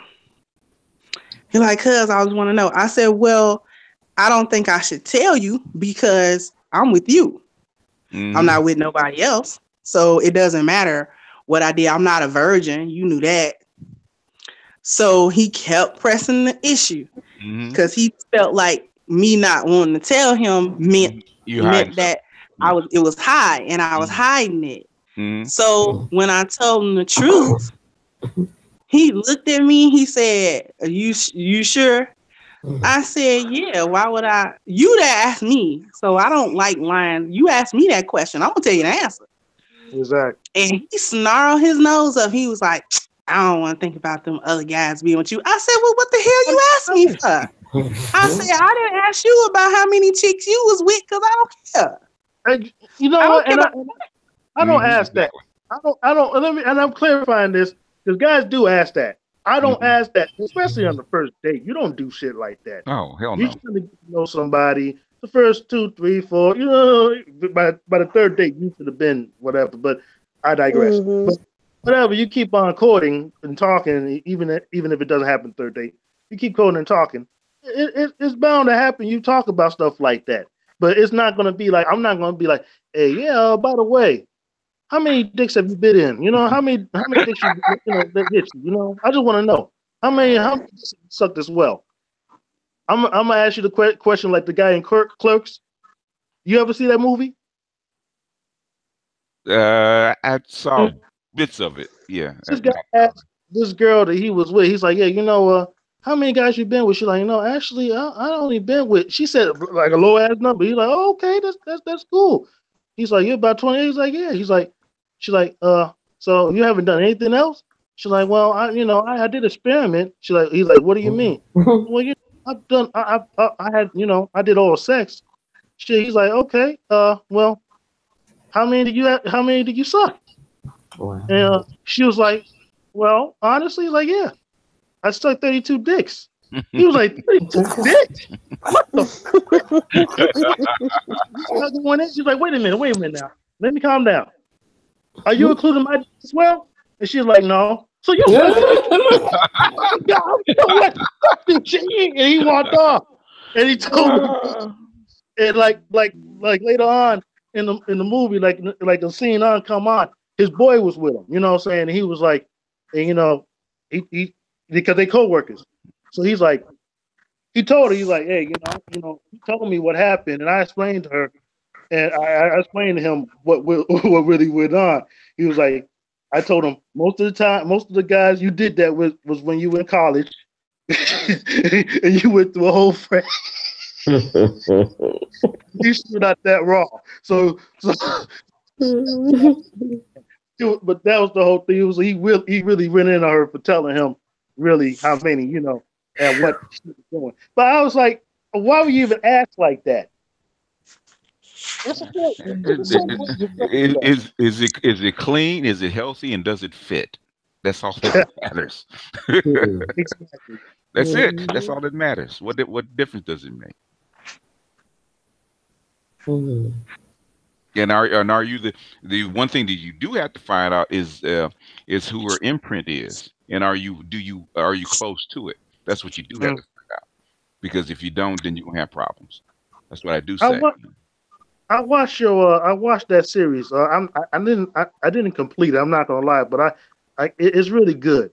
And you say about it's the guy that really makes her you say ejaculate like 3 different ways, like in the head and sexually. And I forgot the last one. I'm sorry, Master Chief. Yeah, it was really interesting. So you have to really find out what she really likes and figure out if you fit that mold. If you fit that mold, otherwise there's gonna be issues. And hopefully she's honest with herself. So that's the case.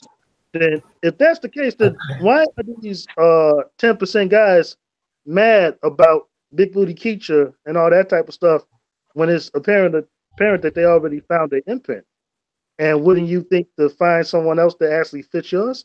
Because the world is not fair, and because I am at this echelon, then I should have the accolades or my pick of, like Ming says, of all the women. In other words, I should be their imprint because that's what the society says. I am the person or the type of guy that society should produce. And that's true if the world was fair, but it's not. And just like that, there's a different kind of women that turns a man's crank. There's different kind of men that turns a woman's crank. Women are not machines. Like I said, they're not trophies. Okay, they're human beings just like everybody else. And if you want to be with them, you got to understand them. And unbeknownst to the educated lames and classic men, you can have us too, honey. You just gotta pay attention to Mm-hmm. what Ray Ray and Pookie is trying to tell Trying to you. tell you, yeah. Yeah. Eh, They, yeah, that's just I don't understand why they think that it's some unattainable thing. All it is Right. Mm-mm. adapting to listen, Mhm. male peacocks have this beautiful plumage. mm-hmm. And when he gets ready to mate a female peacock, he spreads that big, beautiful plumage out and he struts. That's why they call it strutting like a peacock, because he struts all across, hoping and he's competing for her. Imagine a peacock that thinks he shouldn't have to display his plumage to get a female peacock to notice him. Mm-hmm. What is going to happen to that male peacock? Right. He's It's not going survival to of the get fittest. anything. He's No, done. Okay? he's His done. genes He's die with not him. going to be able to put his DNA in the gene pool. He Mm-hmm. doesn't get to mate. He doesn't get to procreate and extend his genes because he thinks that the female peacock should just know that he has nice plumage. He shouldn't have to put it, Right. okay, for her to see that. Right. All right? Mm-hmm. He shouldn't have to do that. This is how you sound. I shouldn't have to do what it takes to compete for a female. They should just know by Mm-hmm. osmosis that I'm the better guy. We Mm-hmm. actually don't. And it's not that you're bad guys. No. All you have to do Mhm. is take a little bit of Paige, stop thinking you're better than Pookie and Ray Ray, and take a little bit of Paige Mm-hmm. out of his book, like he can take a page out of yours, Mm-hmm. Mhm. and Mhm. just go for the women. Just go for it. You only live Go once, man. for it. YOLO, man. Just go for the women, and somebody like you. Somebody likes you. I trust and believe. I Absolutely. love nerdy boys. I Me really Mm-hmm. do. too. See, a dude Yes. has got to have nerd. He got to, or else I'm not even really interested. He has to have some kind of Mm-hmm. nerd in him. Mm-hmm. Okay, Mm-hmm. does. I don't. I'm not attracted to a guy who doesn't have any intelligence. That is a complete turn off to me. Mhm. So women actually do like it. We just want you. It's all about socialization. We're not some mysterious thing tucked away in the Himalayan mountains. Mhm. Okay, women, we're walking around, we're everywhere. All you got to do is, what do we say? We like a smile. We like Mm-hmm. a self-confident guy. We like a guy that looks like he's clean. Those aren't unattainable things. Right. Right. Mm-hmm. Yeah. If you're hunting bear or you're hunting deer or rabbits, you have to know the nature of what you're hunting. Mm-hmm. That Mhm. and as smart as they are, Yes. intelligent as they are, when it comes to women, they act like they're 11 years old and they're stupid. The manuscript will not be delivered. Well, you're Mm. never gonna learn anything with about women if you're like having circle jerks together privately. The fuck? You got to get out. You got to get out there in the field. I mean, you know how hard it is to get to That's get true. to get to get so-called educated lames just to approach women and talk I think I gave that example about the card and delivering a line just 5 times a day. It takes about 30 seconds. Walk up to a woman and Mm. say, "I'm collecting smiles today," and give her your name. 30. It doesn't Mm. even take 30 seconds, and she's not going to accept your rejection. What you're afraid of is a rejection. Know that you're gonna get rejected 97 times and deal with that. But 5 times a day, you walk up with that card and you deliver your line. That's all you got to do. All you got to do. But what if That's cute. but what if what do I say if she says something? Well, the thing is, you're gonna screw it up. You're gonna screw it up the first 100 times. You're gonna screw it up. But the second 100 times, you're gonna learn from that first 100 times, Mm. and you're gonna have a line Mm-hmm. ready. You're gonna have a conversation ready, and then Mm-hmm. when you get up to 300, then you're gonna get comfortable with talking to, Mm. and then it's gonna be automatic. Mm. But if you don't get through the if you don't if you don't get through that first those first 100 those first 100 approaches, you'll never get to the second. You don't get to the second one, get to the third. And if you don't do that, then if you can't go through that, then stop complaining because you're not willing to do the work. Mm-hmm. I used to tell my son, if you want to get to the NBA, son, you got to put up 500 shots a day. If you don't, then you're not serious. And he had a chance to go to the NBA. But he's not. But the thing is, it takes too much work, and that's the whole thing. Do you want the women or not? Because they're not going to just walk up to your door and open your legs. Well, how do I get her to go to bed with me? Don't worry about going to bed with her. Learn how to talk to her first. Okay. The unfortunate part about all of this to me is that those type of men's unwillingness to change or grow or evolve or just add more tools to their toolkit, how it just hinders them and they end up settling. I had a friend when I lived in Boston. He was the type of guy, very, very dark skinned, played hockey at Colgate, just to give you an idea. His mom was an AKA. She was in Jack and Jill, and he wanted to marry on paper. We were real tight, big, fun-loving guy. He chose to marry a woman who was a complete contradiction to who he was because she was an attorney and looked good on paper. We could be all out at the club having a ball, and he the type that's in the middle of the circle acting crazy. She over to the side holding his blazer, you know? So it's like you settled because instead of building up those things that is necessary for you to get the woman you really want, you'll choose to settle. And a lot of that is built into you from that upbringing that you're so proud of. It actually can put you in a box and hinder you from other things. Exactly. But if you're gonna be that way, own it and don't complain. Own it. Own it and don't complain. And in fact, I still have to. In fact, I'm gonna do that video tomorrow for Calypso. The thing is about being a whole man. And the thing is, like I said before, a lot of educated lambs, a lot of guys that are quote unquote nerdy or reserved, get so comfortable being in that box that instead of them forcing themselves out of their comfort zone, they get angry. And they say, well, women should, and women do. Some women do it too. That I want to be 400 pounds and eat what I want to eat, but they should accept me how I am and not just use me for sex from 12 midnight to 5 in the morning and then slip off and don't know me for the rest of the day. And the thing is, instead of embracing, okay, this is what men like. I can't change what men like. How do I put myself to the point where I'm at least close to what men like to get myself in a better position? Same thing with women. Stop. You're not out there trying to have sex with your educated lame buddies. That's not what you're after. You're after women. So basically, just like you approach a scientific project or a computer program, if you want to know how to program that chip or that computer, you have to learn about that computer and how it works. Because that computer is not going to change. It's going to be what it is. So if you have to figure out all the bugs and sit there for 3 months how to write a program, get all the bugs out. Same thing with women. If you can put 12 hours a day into a computer program and sit there and concentrate and focus on that problem, then women should be easy for you. But the thing is, women are just as, they're probably not even as hard at work as that computer program. Okay. They're probably not because women actually are looking for men. So the computer doesn't care whether you exist or not. But if you put 12 hours a day, I guarantee you, if the educated lane puts 12 hours a day, into focusing on what women want, you might not get a 10, but you will get a 5 or a 6.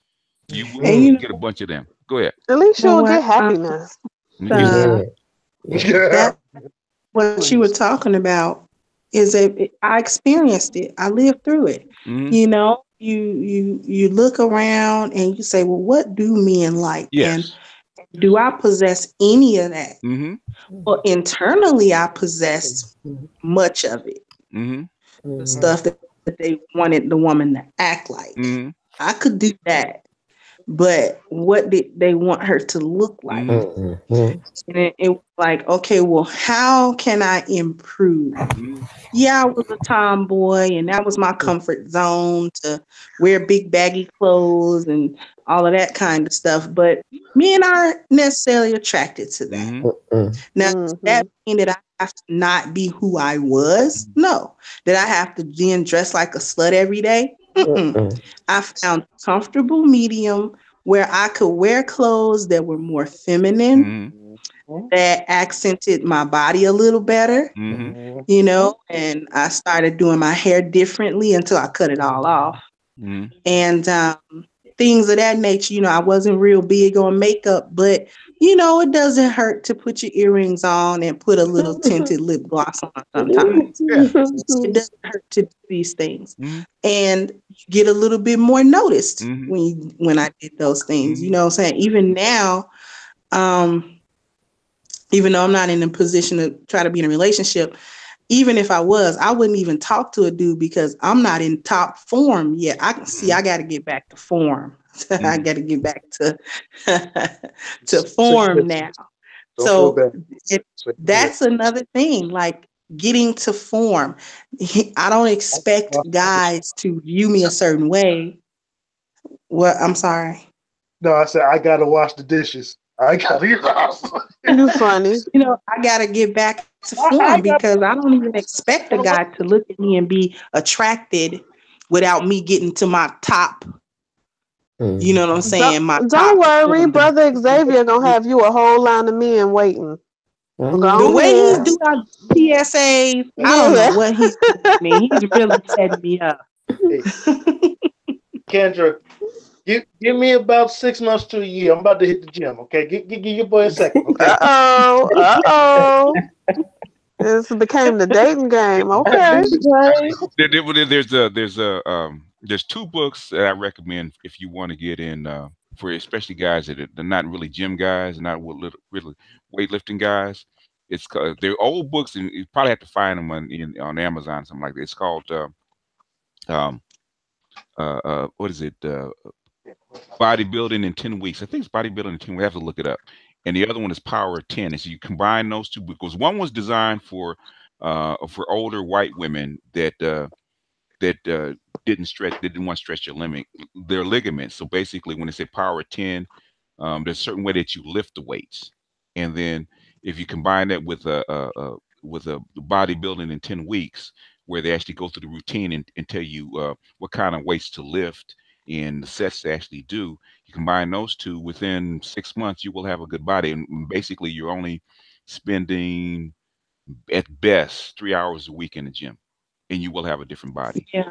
And for the ladies, what I'm doing, if you need to lose weight, and this really kind of go for anybody, but ladies, I know some of you out there need to lose some weight or whatever, whether it's a few pounds or a lot of pounds. You can actually check out this lady on YouTube I follow called Magda Civil.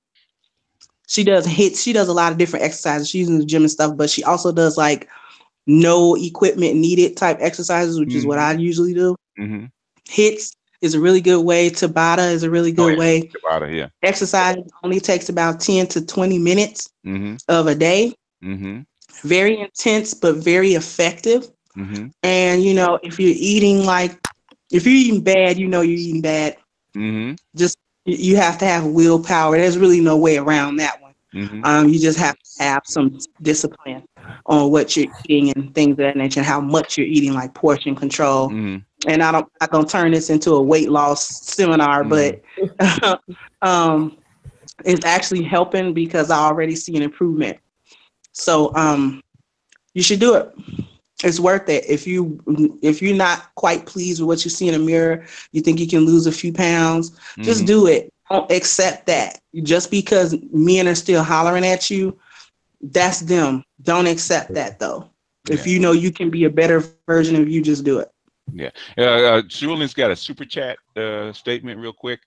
He says, being educated and doctoral condition in upper academia is a tremendous tendency to stunt men's growth and development. That's the manufacturing process. Very true. Very true. They basically brainwash a lot of these guys that if you follow this script, then at the end of the day you'll get your 10 along with your diploma. And that's not true. They tell the women the same thing. Right. Those two sides of the class are having this disagreement. Right, and I mean we hear it all the time where men are saying, women are coming to the table saying, "Look at my degrees, look at my career." It's like, okay, so. What does that have to do with me? What does that have to do with me? And men get mad when it's in the reverse. My partner used to say, "What's good for the goose is good for the goosey." Okay. Yeah. But you know what? And I'll explain because I understand why it is that men are get mad actually because men are supposed to be providers. So from that perspective, then why aren't these women impressed with what these men can provide? Um, but it's like yeah, sure you're gonna have gold diggers and this and that and whatever. But again, underlying everything, yes, you want to make sure that maybe you're not homeless. And maybe you have some food and stuff like that. But in this day and age, women can and do work and are able to make sure that they can get a living of their own.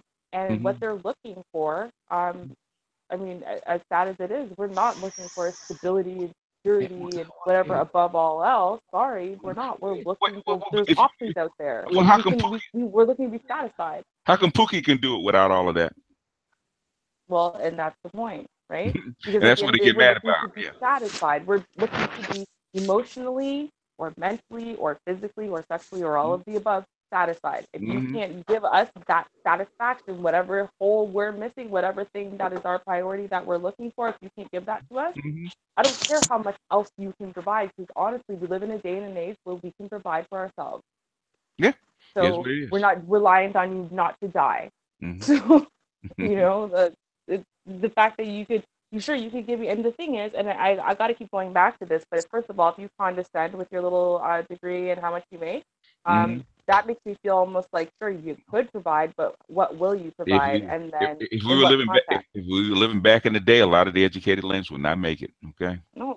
Well, you know what? And I think at the end of the day, like, because I think about it and I'm like, okay, so if someone's going to provide for me, I would rather a modest living with someone who provides for me openly and willingly. And it's like, I don't feel like a burden. I don't feel like I owe them something for it. They wanted to provide for me because they love me, care about me, whatever, versus someone who, makes $200,000 a year.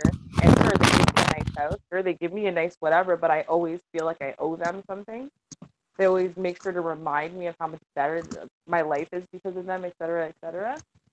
So it's like, when you look at those things, again, I don't want to feel bad.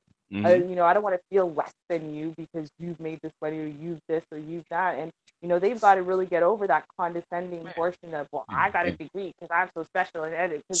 And quiet as it's kept, ain't no black dude making over $100,000 a year rolling around with no woman. Ain't gonna happen. Right. Ain't gonna happen. Can I say something just right here? Go ahead, jump in. Yes. Yeah, indeed. Like all those people that are so-called educated and all that, it's a great thing. Yes.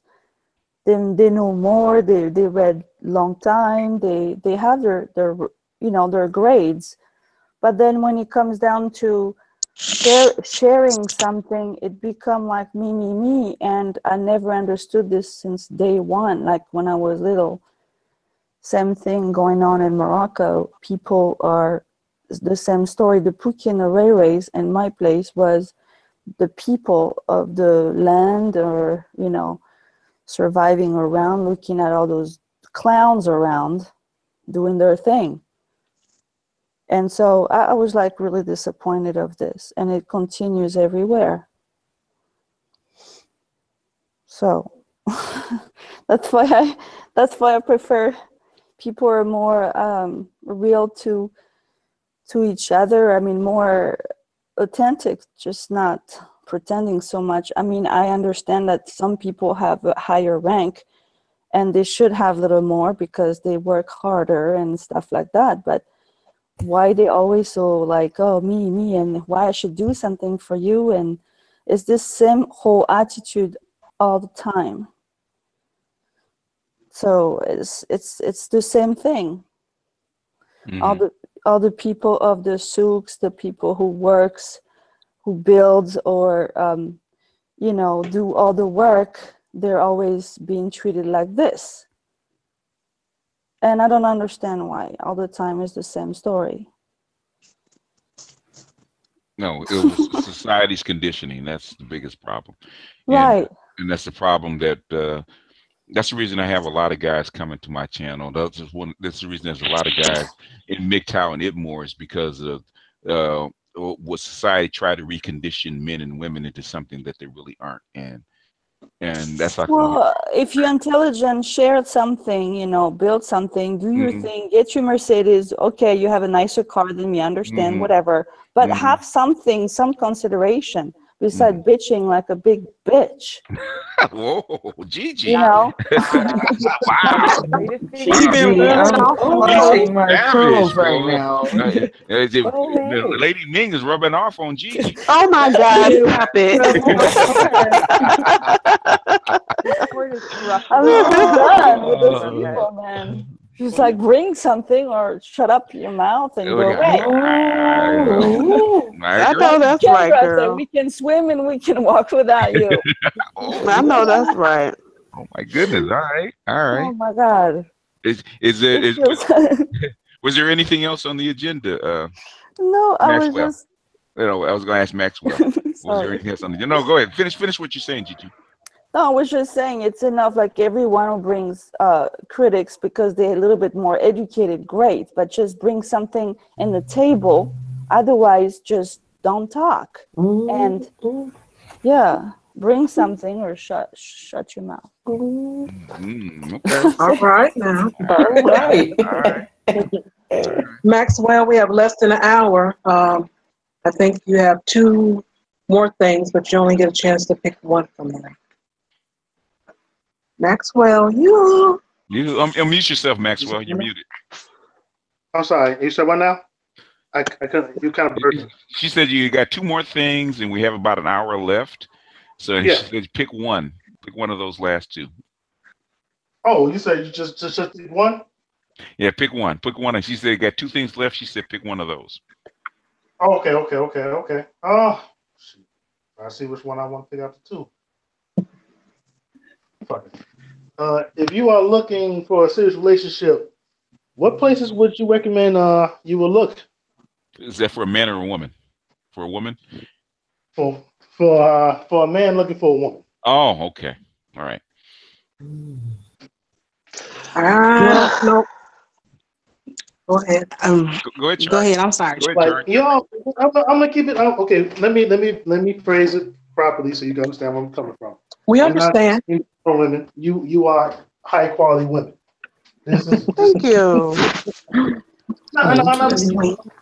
I'm not trying to butter you off or nothing like that. I'm not trying to sell. It's okay. We like butter.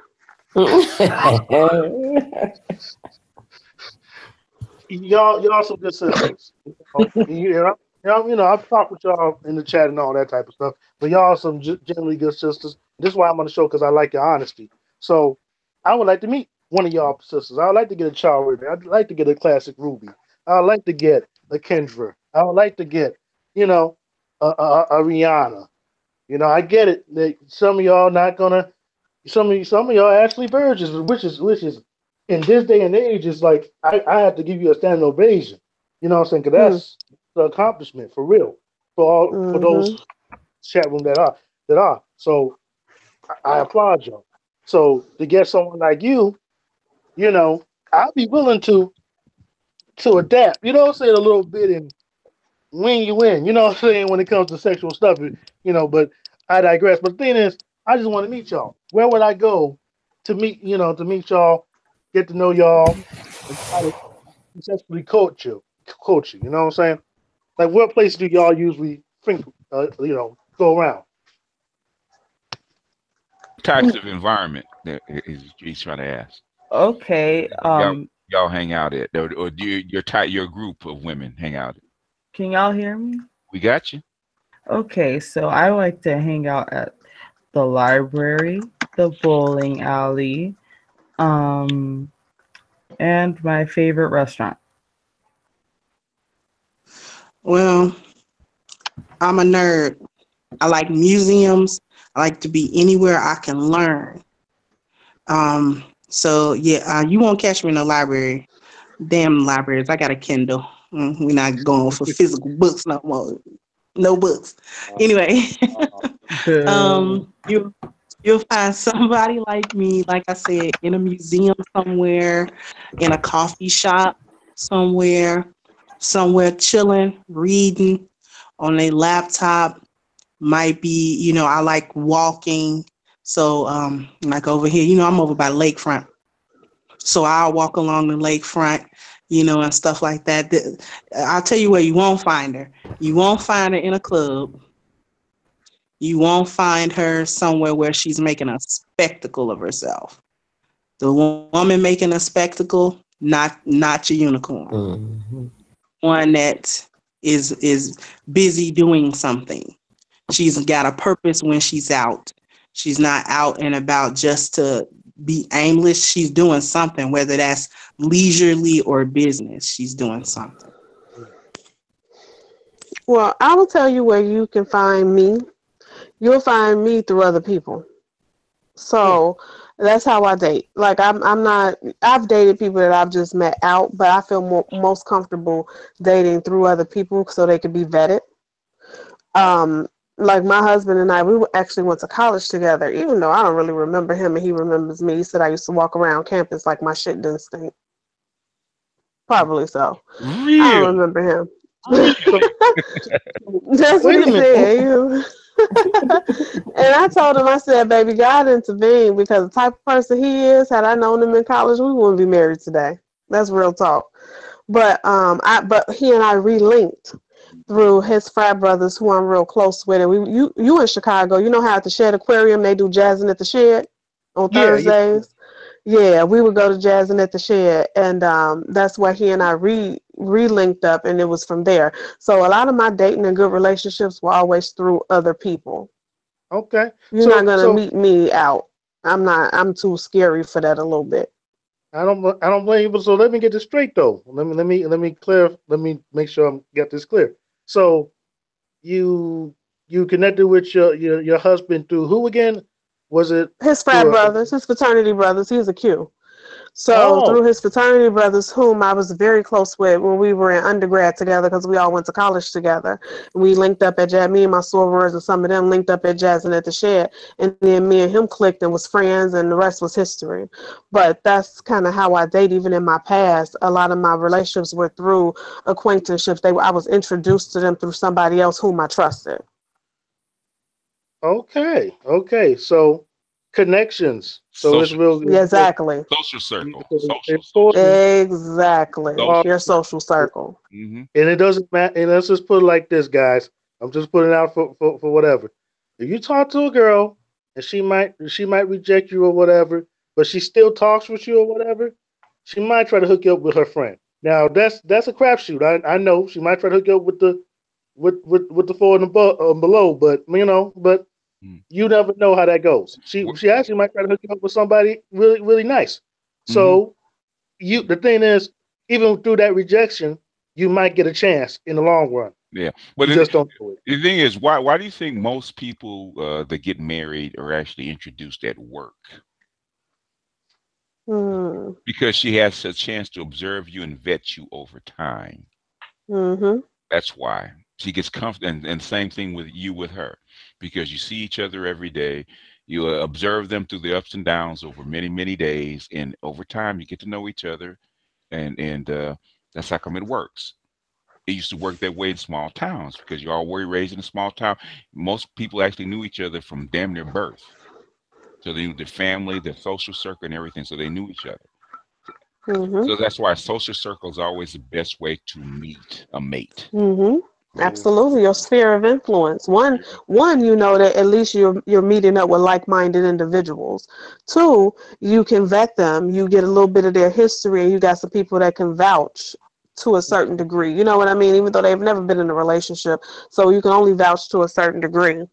And also, it can be built on a foundation of friendship because you've been able to observe each other over time a little bit, or at least through other people, or may have run across someone or two times, or whatever the case may be. But that's just the way I date primarily. And to be really honest, that's how me and my husband hooked up. Because his friend gave him my number. Now I didn't know this until a year ago. My husband told me the story, and he said, "Okay, because I don't know how familiar you are with the west side or what side of town you grew up on or anything, but years ago, On the west side, the dirty west side too. West Over on side. Madison. West side. West Over side? there on Yeah, say I like that. Ain't over be on too Madison and loud. Karlov, there used to be a masjid called Masjid Dow. And it was the only masjid over on the west side. And the brothers used to like sell oil and all that kind of stuff on the street, especially in the summertime. So I was always up and down there because we kind of lived around there, and I used to do a lot of walking, like long walks. Like for example, I lived over there on Van Buren and Cicero. I grew up over there, and I would walk from there to Greektown. Just love the Greektown. concept of how long I would walk. I would just walk almost literally across the city. So I was always walking up and down Madison, and so the brother who was selling his stuff, he liked me, but at that time I was 19, and he was like in his early and mid 40s. I wasn't going for him; he's too old for me. And but me and him used to talk all the time. So he said, "I know who would like you."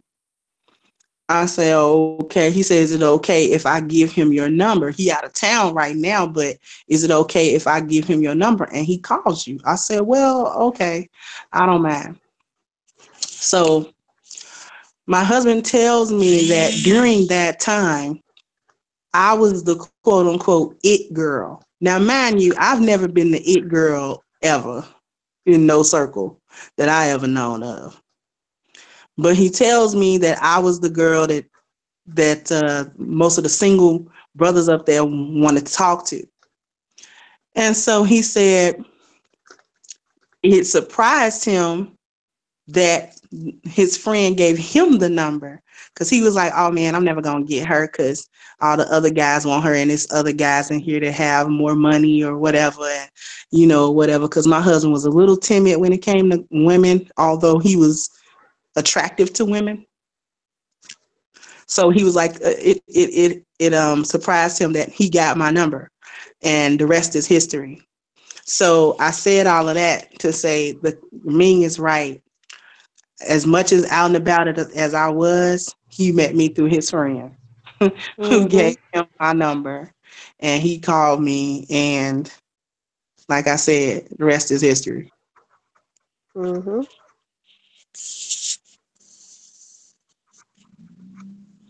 Thanks for the answer. Any other ladies want to answer that? All right, I'll say where I've been or go. Bookstores, that's where I hang out. Coffee shop. It will be Pete's Coffee. It will not be Starbucks. Whole Foods. Step-in events. Libraries. Walking. And a place that I volunteer. But I really don't want to say on the air.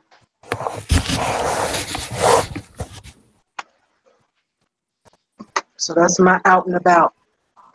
That's where I frequent. But who I'm with now, where I met, was just walking. Oh, okay. Sorry, could you repeat the question? I don't quite remember. You far away again, Ruby. Oh, she said repeat the question too. Yes. Yeah. In other words, where does a classic man such as himself meet a unicorn such as you, or women like you? Okay. Well, generally, I met people one of two places. Unfortunately, at the bar back in my younger days, and then after that, online. So, like, I met my husband on Black Planet, because ultimately I didn't really know where do you find, men with thoughts and interests in this and that and whatever. So I kind of made it a game on Black Planet, and I ultimately, I made my profile and I responded to every single person who sent me a note, even if I found it absolutely vile. And I responded in exactly my attitude and my tone, and the people who persisted, I would continue responding to try to get a back and forth to try to kind of figure out who they are and whatever, and kind of did a process of elimination to get down to 3 guys, and then I was like, okay, I'll pick this one and see how it goes. So that was basically what I did. Other than that, though, I mean, and I say the bar because that's where I was like every day in my younger days. And when I say the bar, there's a specific neighborhood kind of bar. Like in my neighborhood, there's kind of like these 3 bars that we kind of all frequented. And so, you know, that's where you met people because that's where you saw people. It's the only thing you did. You went to work or school in there. So other than that, like now, like I would think to myself, okay, I don't really do much now. So it would probably still be like online if I was dating. Or I would say it would probably be happenstance, something like Shar said, yeah, just walking, or you happen to be standing at an elevator or something and you happen to bump into each other. Everyone that I know that has met someone recently and, you know, fallen in love, gotten married, stuff like that, it's been happenstance, honestly. Just by some magical freak accident, this person walked into your life.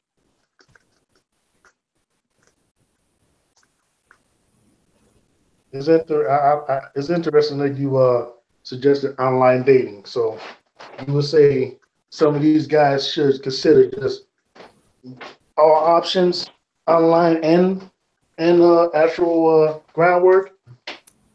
Well, I think online is a really viable option these days. I just because honestly, a lot of people, especially if you're looking for, let's say, the type of woman who's also a career type woman, who maybe also has a social life, who maybe also does certain, you know, things. There's a good chance she might be busy, and she also might kind of have a stagnant social circle. She's not meeting people, and she's kind of over the bar life, kind of over the club scene. And where else do you meet people? So you kind of turn online, and I don't mean to like one of those random hookup type websites. I mean somewhere that is more about, like I said, like I met my husband on Black Planet. I wouldn't have gone on to the Black Planet flirt section because that's really just about, you know, finding one night stand. You know, going to somewhere where it is actually about interacting with people, and, you know, kind of getting a feel for people, because how else in this day and age are you going to be able to reach out and branch out past kind of, you know, your workplace and, you know, your direct neighborhood without using the internet? Everyone's on the internet, and that's kind of where we socialize these days. So that's definitely where I would go.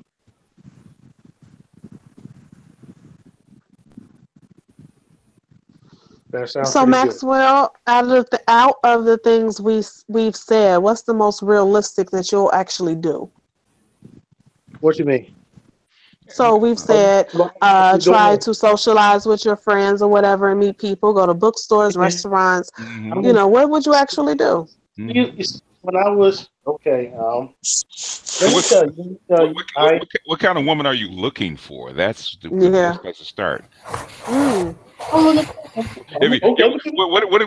Okay, if you in 5 things that the woman that you're looking for, what does she have? Loyalty, honor. Mm-hmm. She's cute, which if in my ranking, which I think might be a little lenient, is 6 and above. Okay. I think, you know, and I'll be honest, she has to have a nice round fat ass. I'm African. I like big butts. Mm-hmm. I like it. And okay. What social class is she in? I don't want no hood rat. I don't fantasize about. So is she educated, not educated? Does she have a degree, not have a degree? What? I don't. It doesn't matter with the education as long as she's you know. Is she a white collar girl or is she everyday working girl? Repeat that one more time. You said is she a office type girl that has a career, or is she a everyday working girl? What kind of girl is she? Because that's going to make a difference. Because if she's educated and she's most likely going to be in a bookstore. She's going to be in Michael's because she's into arts and crafts. She's going to be going to a certain kind of coffee shop, that kind of stuff. Like everyday working girl is going to go to Dunkin' Donut and get a coffee, right? Oh, I get you. So in other words, you have to narrow down the kind of women that you're hunting for. Otherwise, it's a narrow spray. So if you say a unicorn, most likely they're thinkers. They're more educated. In other words, you're not going to find them at Dunkin' Donuts getting coffee. More than likely, like Char said, she's going to be in Pete's, or she's going to be in a library, or she's going to It says she's gonna be online like Ruby because she's a little bit more upscale. Okay. I see what you're saying. In other words, you have to decide what. In fact, I don't know if you saw the Octane series that I did for women. Okay, that is a economic socioeconomic class, and depending on the socioeconomic class, then that's where these chicks are actually going to hang out. Like say like the 89s and above, they're more likely to be at a jazz concert, say jazz in the park or something like that, where you're gonna see a bunch of them kind of hang out, and they're gonna look for their class of men. Whereas chick that's like at 80, like a hood rat or maybe a everyday working girl, she might be at a rap concert. I see what you're saying. It's just the difference of class. So saying is you have to narrow down what class of woman that you're actually looking for, and because physical appearance has nothing to do with class. Okay, with socioeconomic class, because you can find a mud duck that's 300 pounds in all those circles except for the 100 octane, because she can't be a baller chick and not be fit. But with 92s on down, the looks are going to be equally distributed. It's just what's in her, because mostly it's what's in her head. Because a janky 10, a janky 10 is just going to be just like a janky 1. They're going to think the exact same thing. She just can get away with it more because she looks better. So the thing is, you got to deal with what's in a woman's head. That's where you go look for it at. Okay. What do you think, Lake? Am I close? You're exactly right. I feel like you're right about what you're saying. It's really about what's in her head. An educated woman doesn't look better than a hood chick. A hood chick doesn't look better than an educated woman, because anybody can be anything. I'm hood. I'm obviously hood. The way I talk, the way I cuss people out and cook grease, right? I'm hood as hell. You know what I'm saying? I'm a unicorn in the hood. I was capable mentally of higher education. I just didn't have no money, so I couldn't keep going. But it was what was in my head. What's in my head is different, despite my environment, because I'll probably never come out of poverty altogether. But I don't have an impoverished mind. I don't have. I'm hood without being just ghetto. You're an enlightened being. That's a difference. Yeah, you're an enlightened being, so you're in a different class altogether. So, where she is in her life and at what age she's in it lets you know what is in her head, what her value system actually is. All you really have to do is listen to her talk. What is her conversation? Is she talking to you only about these superficial things that don't really matter to you? Or is she talking about something deeper? Is she speaking to something deeper in your mind and in your heart? You know what I'm saying? What does she do for you besides stir your loins? Because that's easy. You can get almost any woman to do that. You know what I'm saying? But can she stir your heart? Can she stir your mind? Can she ignite you intellectually? Are you turned on by her conversation as much as you are when she takes her clothes off? Is that okay? Well, I told you about jazzing at the shed aquarium. It's Thursdays unless they change it this year. And I also told you what the setup was with me and my sorors, him and his frat brothers plus others. So at least it's a level of education or whatever there, if that's what you're looking for, because that's what it was. Not stuffy, but just, my circle. Yeah. Yeah, So that's an event that goes on every year, and I'll definitely keep you plugged. My husband, this will be the 5th year in a row, spearheads a jazz festival concert, if you will, every year. This is the 5th one. We typically do it at the Goose Island Barrel House, with him being affiliated in that way. So that's another good place, like just functions like that. In Chicago, they do a lot of movie watching at in Grant Park. It's a lot of rooftop parties going on because we're getting in that season, that day party season and stuff like that. If you really want to know whatever I know, Maxwell, I'll definitely keep you plugged. Okay. There we go. Yeah. Okay. See, because I'm gonna have to think about that, BGS. That's a good question. I can't give you Yeah. a because at the same time, I like jazz clubs and I've been in jazz and piano bars and stuff. But I'll be honest, I also like going to saying reggae clubs and Yeah, saying stuff. it's a different vibe. I'm saying that you're gonna have just like you're gonna find different guys at different clubs and different sets. You're gonna find different women, so you got to find out exactly what's in your woman's head. If you find out what's in your woman's head, then you know where to find women that are like her because like the old saying, birds of a feather, they flock together, especially women. Women travel in circles. Did And you Thank you, host sis. we do? and you get in if you get in that circle, then you're gonna meet other women that are on the same wavelength as her. Okay. Which Okay. is why See, which is why I came up with the Octane series, so that men have a better understanding of the different classes and circles of women and how they respond and how they act and whether that particular circle of women is right for you because every circle of women ain't right for you. Like you don't want a 92 if you're not a climber. Okay. If you're not on your grind, you do not want to as fine as she could be the finest thing on the planet and she could have money coming out the yank. But if you ain't on your grind, she will give you hell. Whether you better be happy, like Lawrence Fine Arts, better get you an 87 and be happy. Well, first of all, you gotta choose the good music, like the type of. If you go to a crazy music, like horrible music, you find all kinds of crazy women. If you wanna get your freak on, you want to get high, get your freak on, and deal Right. with that stuff. You hit your rap concert because they're into that kind of stuff. All right. Whereas you go to a jazz concert, you're gonna have to step to with just more than, hey baby, you got a fat ass. All right. Different class of women. Oh no, BGS. My cousin owns a jazz club and they be just as freaky in there too. Well, New Orleans is a different kind of gig though. Cause y'all be fucked up. So see, y'all be drunk. Ain't nothing but jazz in New Orleans, so that y'all don't really count. Yeah. But Well, if they you really, got jazz, second line, and bounce. yeah, Those are like the most popular.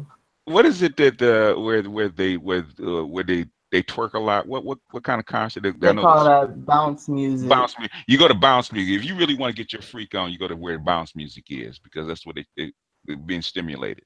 Oh yeah.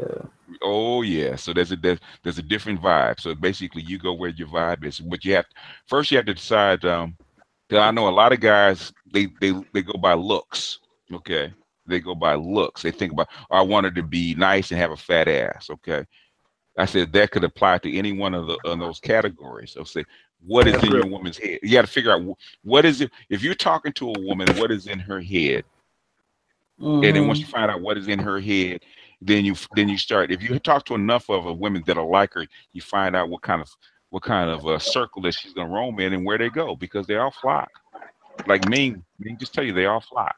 There's a certain circle that they flock in, and there's certain things that they do. If you go there enough, you're gonna find it's like going and hunting fish in a barrel. That's where they all are. So you're likely to meet that kind of in that circle. Okay, guys, it's time for closing thoughts. All right. Regina. Y'all, I mean, what you want me to close or? Oh no. I was going to ask Regina because she was saying she was going to go. Okay, go ahead, Regina. I still see her there. I was going to say if she had a minute, she can go first.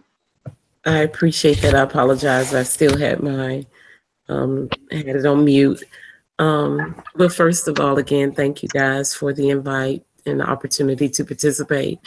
In closing, I would say, we have this type of opportunity to dialogue and to hear, it was almost shocking to hear him say, oh, those the reaction to where would you find women and where to go, and I know that may be to help some of the other brothers who are seeking to explore opportunities with women.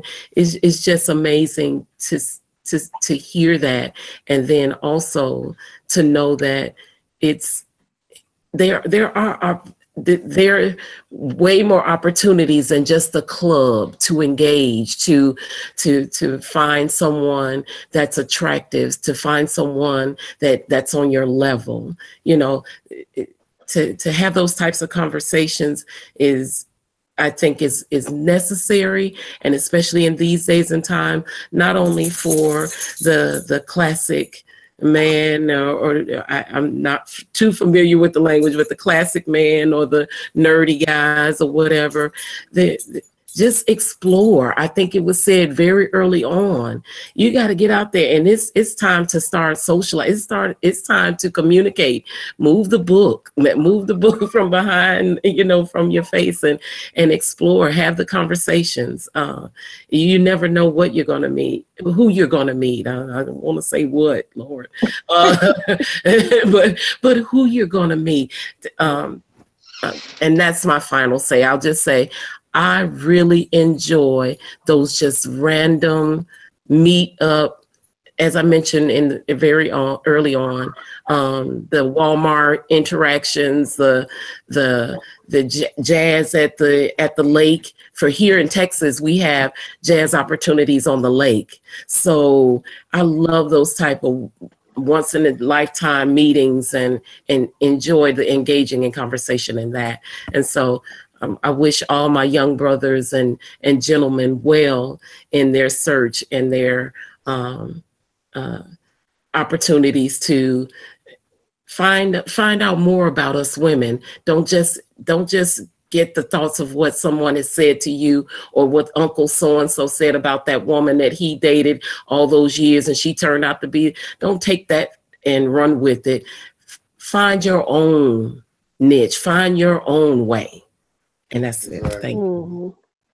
Thank you. All right. Thanks so much, Regina. Thank you. You guys have a lovely evening or morning. You too. You too. You too, Thanks for Regina. joining. Thank You you. too. Thanks for coming. Thank you.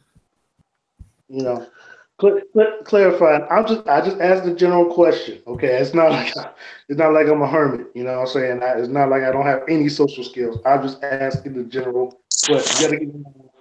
I'm going back I didn't out. take it that way. No, I'm just saying. Just defending myself. It might be the Pisces in me, but you see, I'm a nice Pisces. You know, you could. Why you got? Next. All Pisces are nice. All Pisces are nice. Tell you by side now. Now we sworn enemies. We've been good. We're gonna be sworn. No, but yeah. I mean, that's all. That's really all I had. That's really all I had. What I gotta get. I guess like Cerulean and Angry Man would say, I have to start washing the dishes. That's all. I want to do it. I want to do it. So I was just asking those questions, and also let you guys know. You see, are these women really that bad? I mean, I wasn't scared. They answered my questions honestly, and if they didn't want to answer it, I didn't press them, or they didn't press me, or it seemed like it was pretty respectful.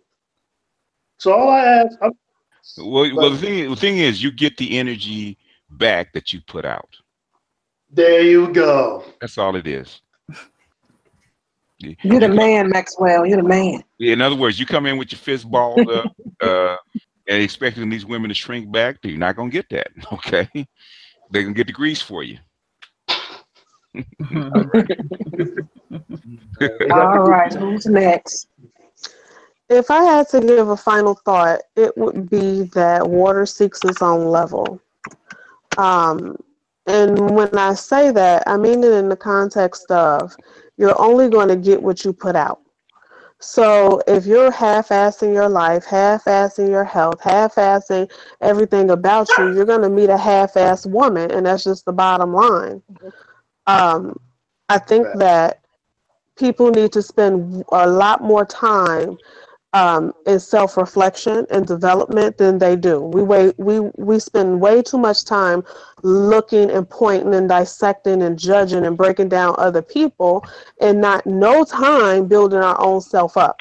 I think that that's the disconnect that we've been experiencing even with the males who come to this channel. They are looking at things through a lens that's tainted because they're broken. Now, I'm not talking about broken insofar as you need a therapist and all that shit. I'm just saying broken insofar as you're not very well put together as you think. No, yeah, there we go. So if I were, that would probably be just my lasting thought, that water seeks its own level. If you want to meet good women, be a good man. That's Say it. it again. Say it again, baby. Say it again. If you want to meet good women, be a good man. Exactly, and vice versa. Yep. Well, Just you know what? I'm sorry, yes, go ahead. No, please go ahead. No, go. Okay. I just honestly, it comes down to this, and I mean, I keep saying it over and over. I'll continue to keep saying it over and over. Like who likes you? I love the idea. Ultimately, what it came down to was I liked going to the neighborhood dive bar every day. So meeting someone who was cool with that program worked well for me. Because you're a dude, Ruby. Because you're a dude. Yeah. Represent for angry man. But yeah, no, the thing is, right, is you got to find people who are about your life. Like, you know what I mean? If someone's not on your level and not about living the life that you're happy with, and not some projected life that you would like to maybe one day be up to living, but the one you actually live, like, how are you going to really be happy? And I think people need to stop thinking about some magical fairy tale they've created in their heads. Start thinking about reality. If you're the type of person you like to go to spoken word and you like to this and you like to that, maybe go do those things again and just do them alone. And, that way you're open, you're available, and you're going to meet someone doing the things that you love doing. If you're the type of person you really, you know what I mean? Like, if the things that you like to do are things that, hey, maybe they're not about going outside, don't be afraid to open up and go online, try eHarmony, try out other things. It might be epic failures a million times, but I mean, that's ultimately what dating often is. This is why you shouldn't jump in too hard, too fast. Ladies, I'm speaking to you now. Dating is all about failure. You fail up, hopefully. So stop, jumping in too hard, too fast, and attaching yourselves and thinking 2 weeks later he's the one, because you're going to do that. And when you run through 20 guys this year, you're going to be like, oh my god, I really thought this one was the one again. Remember that just because you guys have an initial connection, there's an initial feeling, there's a whole bunch of things that go into a relationship and the teamwork that's going to make, sorry to be corny, but the dream work. So sorry about that, but yeah, so it just kind of go into dating and finding someone with realistic expectations and be open. And when I say expectations, like, don't walk in with some stupid list. Don't walk in with the what you think you deserve and put that on the table first and foremost. But go in open to learn and understand other people and try to accept them as they are, just as you'd want them to do for you, and then see if that works with you. And if it doesn't, move on to the next one and shake hands and part ways as friends, and cool. That would be my final thought. Okay, I guess I'll. Who's next? I guess I'll go. So I thought we were going to talk about macrame this week. Too bad we didn't get to. And for Maxwell on the panel and some of the ladies who were talking about their freak level, this one's for y'all. Well,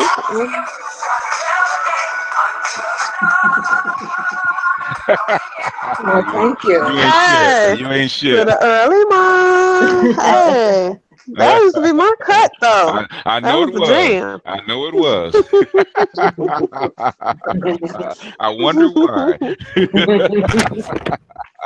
You guys kind of look like each other, as a matter of fact. I can see why you would say that. Hmm.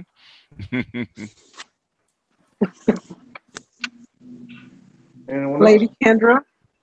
All right. The oil's cooling. Time to clean up, Lady Kendra. I'm not gonna cook nobody. Y'all always think I'm gonna cook somebody. This is wrong and Okay. unfair. Oh no, well, the oil ain't hot no more now, so it's time. It's clean up now. Okay.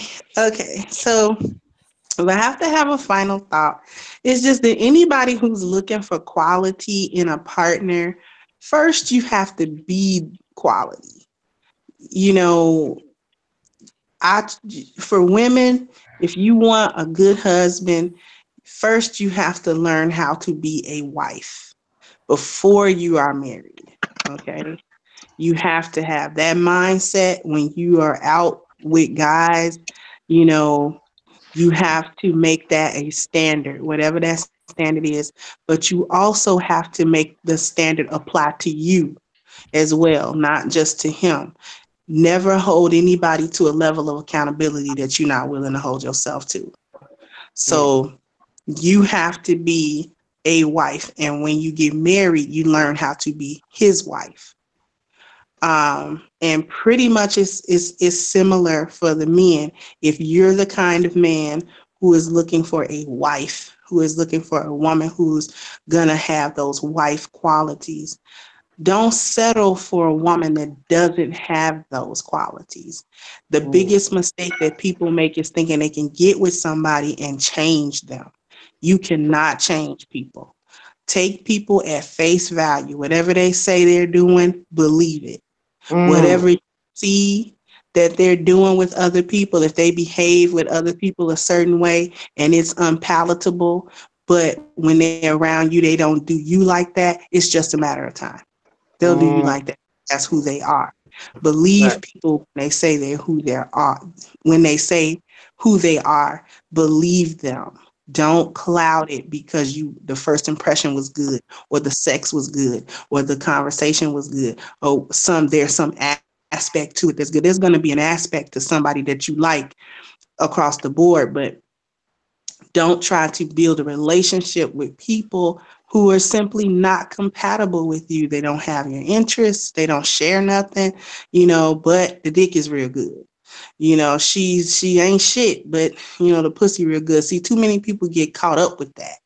Sex is not going anywhere. It's not. Trust me, it's not. It's been around since the dawn of man. Okay. Us having sex, it's not gonna stop. You'll find somebody else with good sex. Just because she's a good woman doesn't mean she's a lame in bed. Just because he's a good guy don't mean he can't make your legs shake. Okay?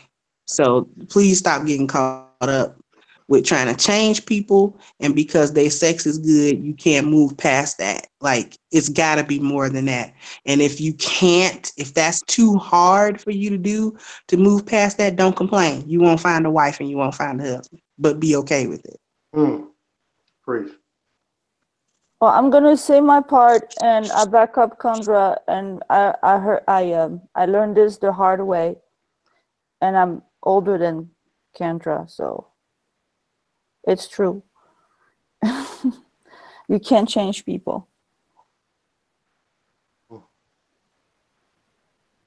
No, they got to change themselves, and basically, and for a man, if you're looking for a wife, that means you have to be a husband.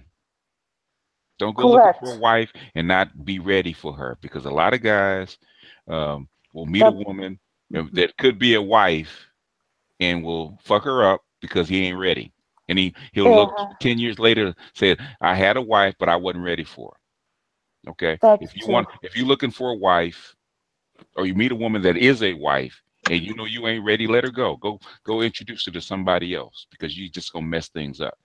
You know, men need to know themselves, just like women need to know themselves. But men need to know themselves. Don't go looking for a wife if you ain't ready to be a husband.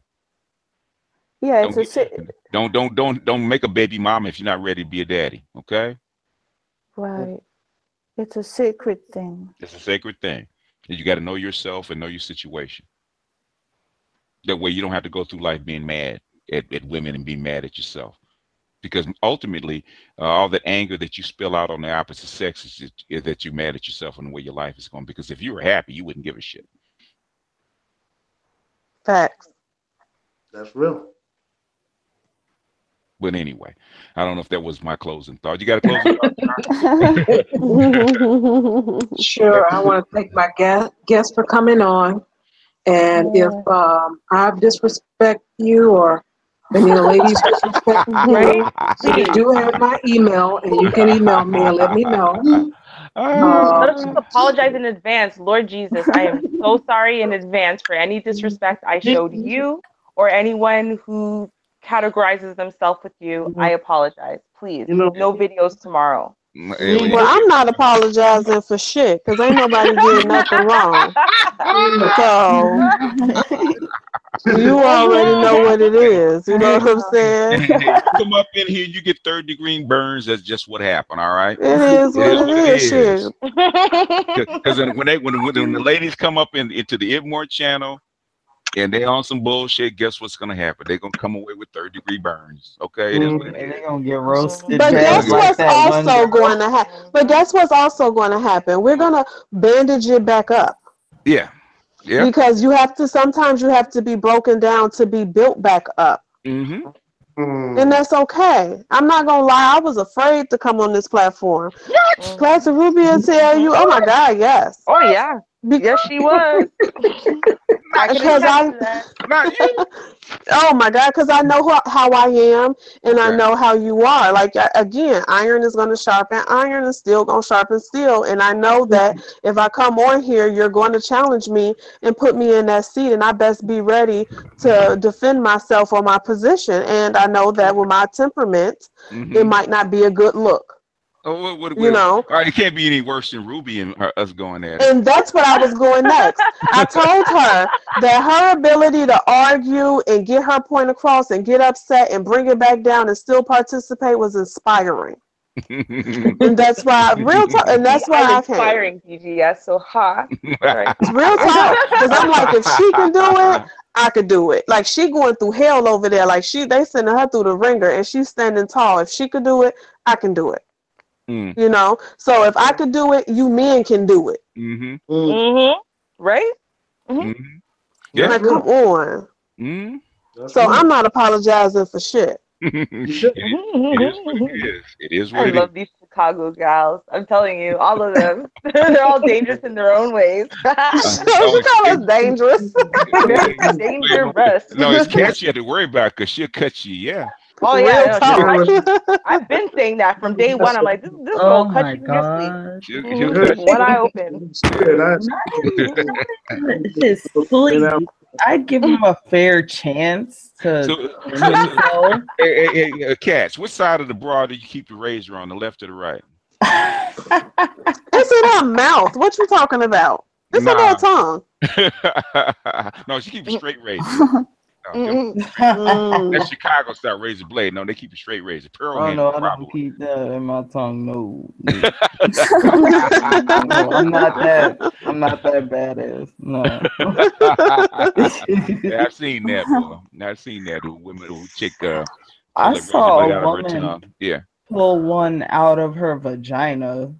What? How does she do that without cutting? Starting to cut somebody and pulled it out of her vagina. The person who was about to fight her said, "Nope, I'm not fighting. You crazy." Yeah, this bitch is crazy. Yeah, them New Orleans girls, boy. No, what it is that heifer got HIV and she thinks she's slick. Ooh, HIV on the razor blade and she cut your ass up. Oh yeah, that'll mess you up. Oh yeah. That's possible. Y'all see how my mind work. I'm a big skeptic. I'm always like, well, you're also a little bit dangerous though. Like, that would never have occurred to me as something that you could do to someone. Like, shit. Like, the hell? What are people thinking about these days? Somebody in the chat just said it too. She must have had AIDS. Yeah. Because who would do that? What's the logic? Find the logic in that. Yeah, you pull a razor blade out of your coochie, boy, just shoot you right on the spot. I ain't wasting no time. Exactly. Right. Ming says, "Okay, I had to shoot her." Yep. She had coochie juice on the razor, cop. What was I supposed to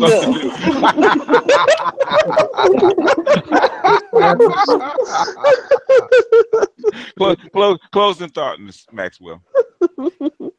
Oh, closing thought. I want to thank y'all for such quick notice to have me as a guest. I want to thank your platform. I'm not gonna say what I was originally gonna say, but to whoever comes on this platform, please respect these women because they really are unique. And this whole thing, especially with the manosphere and stuff, y'all doing too much, man. You have another platform. This is why they have their thing. I'm hoping that I was a good guest. I'm hoping I had good questions. I'm hoping that I got a good dialogue between y'all, and hopefully this leads to a blueprint for other people that might want to work on themselves and actually can hear the truth. Mm-hmm. So, again, thank you. I appreciate the time. Like I said, I just hope I was a good guest. I hope I was entertaining, and I hope someone learned something from this. And like I said originally, all these times, you notice I said wash dishes. There's nothing wrong with washing dishes. It's something that you have to do. Damn it. You know what I'm saying? If I was working somewhere, you know how many people that's been cooks that said they did years washing dishes before they even got an opportunity to move up to the next step? Mm-hmm. You know, that's a humble experience. When you have to do something day in and day out, and then when you have that shot, make that shot. He's a man enough to walk it up. Yep. You know, I don't get it, but that's all. I mean, thank you. Thank you. I hope I didn't go past y'all time. No, you're right on the number. Almost. Yeah. Oh, good. Yeah, about 10 minutes left. So yeah, you're right on the number. Good. And again, thank you, BJS, everything you do. Thanks, Angry Man. Thanks all you guys in the manosphere, all except one or two. I'm not going to say them by name. You know who you are. We're trying to reform them too. So eventually, if we Okay. can change personal characters' mind, nobody's hopeless. Okay. Yeah, that's all I got to say. Thank you for having me as a guest. And I hope, I bet next week guest is going to be pretty entertaining as well. That's from what I heard. So okay, well, we'll see. It's always a surprise to me. So, but all right, y'all. All right. All right. Thank you so much. Have a good night. Thank you. Have a good night. Good night. Good night, y'all. Good night. Peace. All right. Thank you so much for another Friday. Appreciate it. Thank you for all you Thank do. you, Char. Fantastic. Thank you, Char. I got a quick PSA before we get out of here. All right, take us out, girl. Take us out. Oh my goodness. Y'all waited to the end of the stream. I'm tired of all of these breaks and all of that kind of stuff. I don't know what you think your paycheck gonna look like if you take these breaks and don't wash those dishes. Get back into the kitchen. I want you in there. I want hot water running. I want Dawn, Palmolive, Joy on deck. You got me? If you step out of that kitchen again, you'll be fired down to sidewalk sweeping. You got that? So no more dish breaks and smoke breaks and all that old crazy stuff. You coming in here, you want to relax. You can't relax in here with them dishes sky high to the ceiling. Well,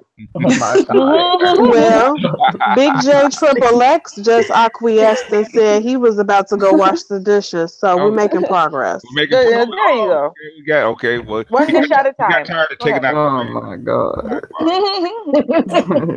Big J, nice. And thank you all, ladies. Appreciate you. Thank you, Shar. Thank you all the other ladies. Fantastic evening. I had a great time. It has been a great time, Shar. This new format, even with the 4 hours, is something about it that has re-energized the whole platform. I don't know why, but it has. I agree. Yeah. Yeah. We had brainstorm. I think it was Char Char and Angry Man actually talked about it. So and I think Exactly.